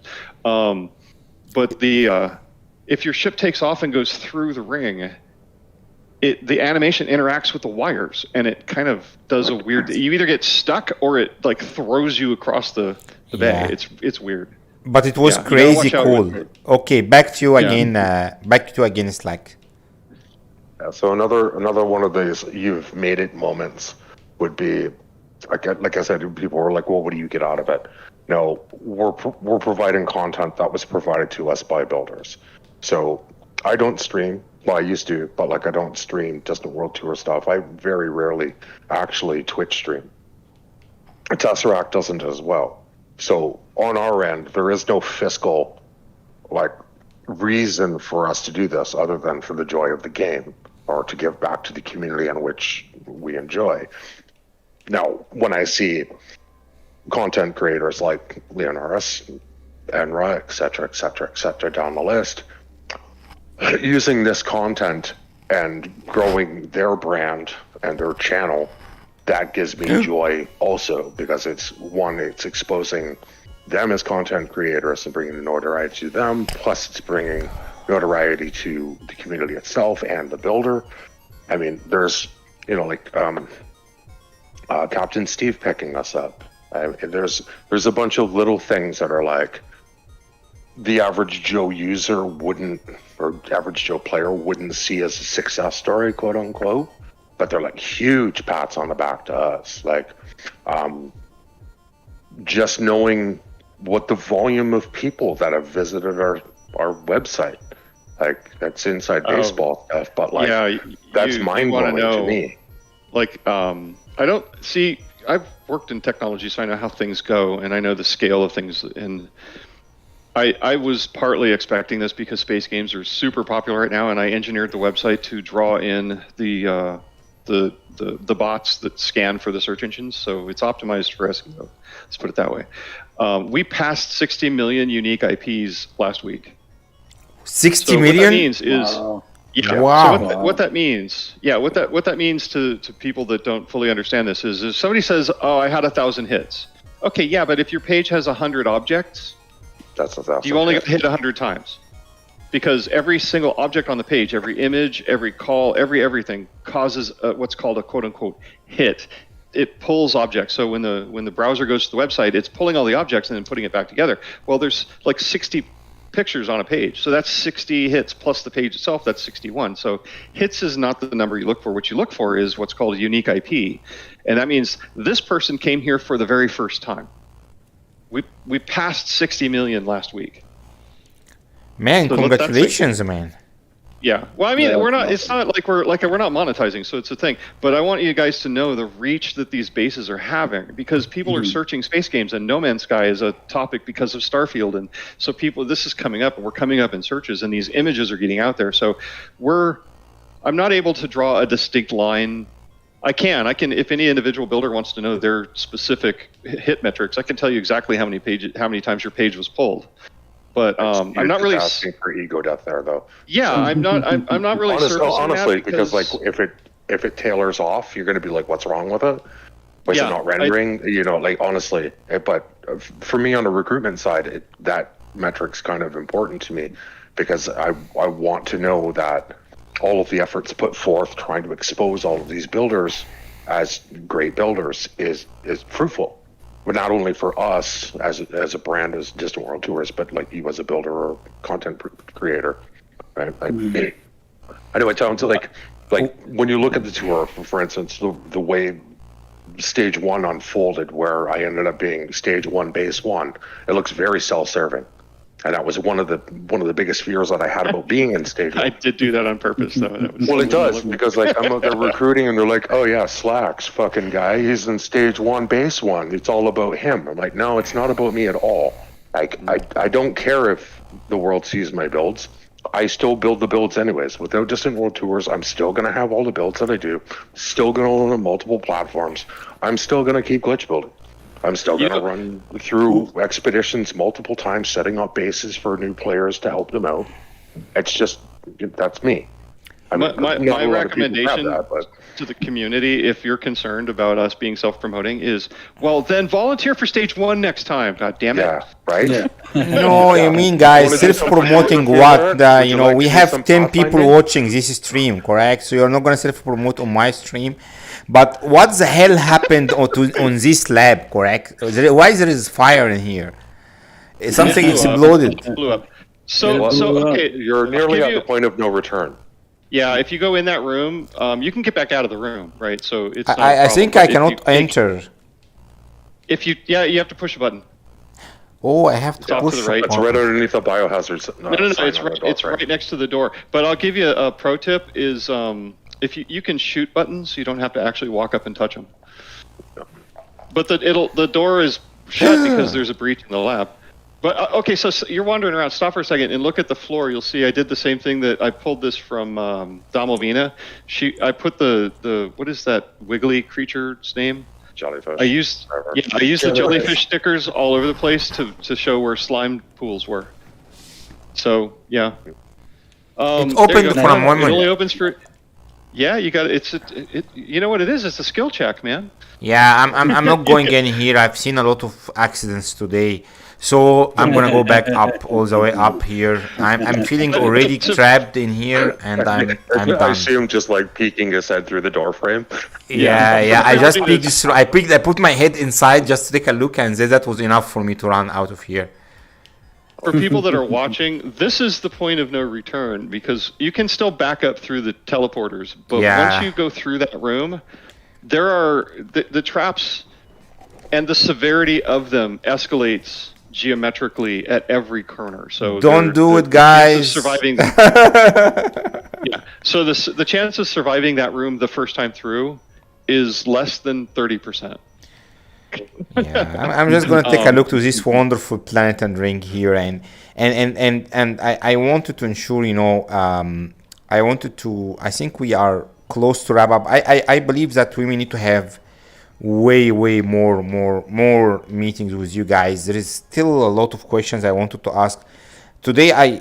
I got my brain melted many times and I was not able to focus at all, but I really enjoyed having you guys, and I'm honored to allow you to join me here and talk, a little bit about your story and your journey from an idea to success. I don't think you guys were able to wrap it up, but did you had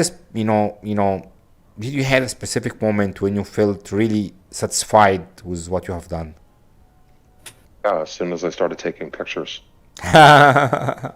I think when it just got to the point when we had enough people populated into a stage, and I was actually looking at their finished product, because you got to remember, other than the builder themselves, I'm the first person or one of the first persons to see these builds, and for one build you might see 5 or 6 different pictures on a website. I've taken anywhere from 15 to 40 to 80 pictures of the build, looking for different angles. So I look at each one of the builds from a builder's perspective. Like, for instance, the comparison between Enrasilver and yourself as far as you stream. As a VR streamer, you're looking at the big picture. As Enra, being a glitch builder, he looks at builds for each individual part and its sum. Right? We have a different perspective on things. Right? Yes. So this is how myself and Tesseract can have simple builds to complex ones, because we appreciate what the outcome is, not how it got there. Yeah, and that was one of the concerns early on. I talked to Enra before we launched about, from a streamer's perspective, what is it that we can do to make this work for you guys? And one of the concerns I had was, it's the same number of bases in the same order. Is that going to be a problem? But then you look at, Katrina came in and did her videos right after Enra. Lianeras has come in and done a bunch. And the interesting thing is Enra is really deconstructive and Katrina is really emotional impact, right? So they can tour the same base and see completely different things. And so that's working out really, really well. And I want to make sure we put this out there. Anybody the tour is a service for the community. It's not for us. We're just, like I said, we build lists. If you want to, Slacks touched on this earlier, one of our roadmap items is, and it's one of the things that we put on there as a performance indicator, is that when we have people coming to us to build tours for them, we'll know we'll have been successful. And that's already kind of happened with AGT, but that was Slack, so that doesn't really count. So it's her 6th birthday. They got a sticker and you know what I'm saying? So, but you see my point is we're not. People keep asking what's in it for us. Is well, I love playing the game. I want the game to stay around. Building a community helps keep the game around. I'm learning from everybody. I mean, I have a lot of personal incentives, as does Slacks and anybody else that's involved. But ultimately, we're here for everybody else. And there's been some threads of controversy because we didn't reach out to everybody. Well, I don't know everybody. Like, I was fine. I have to put this out there. If you put your builds on Reddit, you are fair game.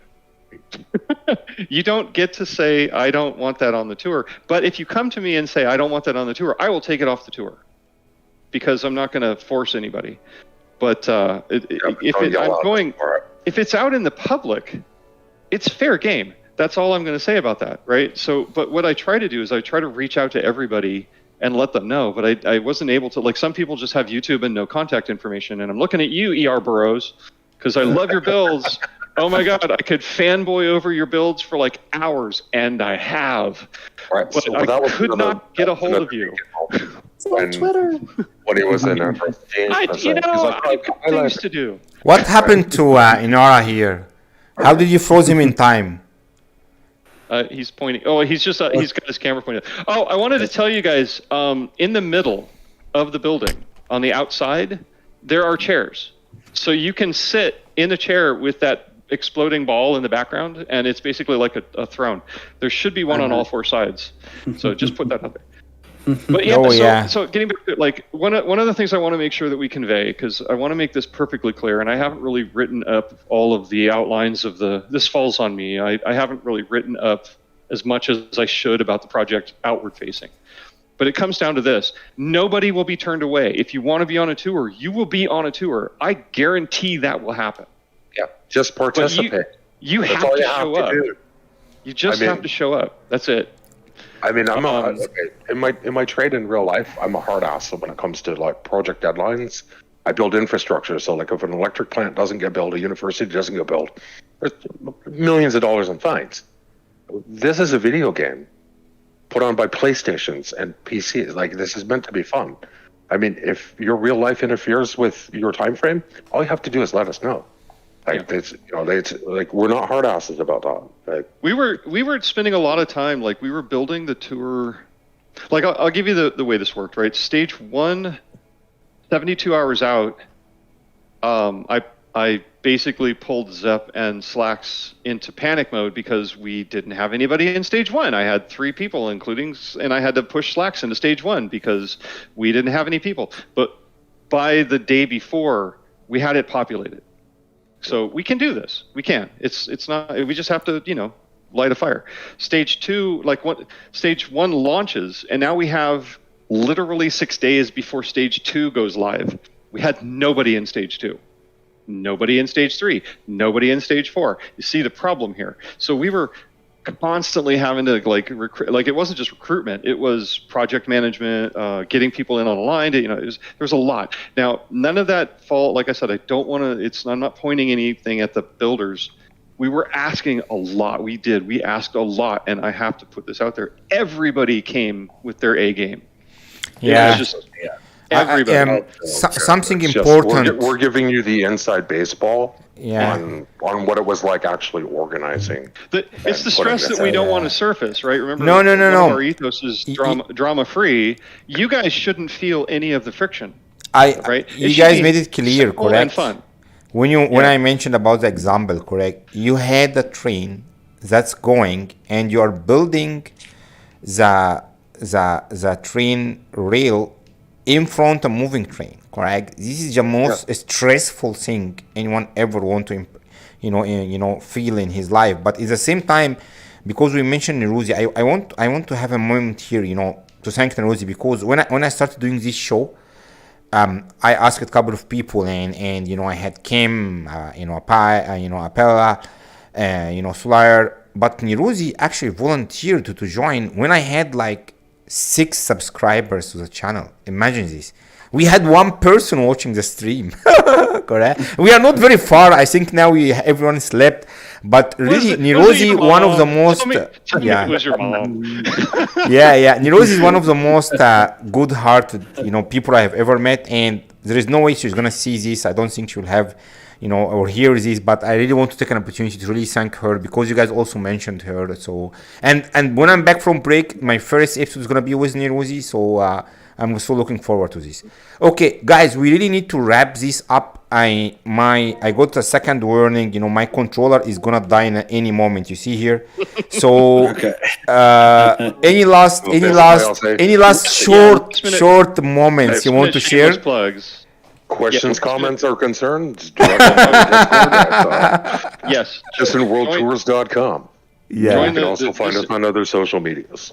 Join the Distant Worlds Tour. Go to the website. The link for the Discord is on the website at the top and the bottom of the page. On every page, it's right there. Join it.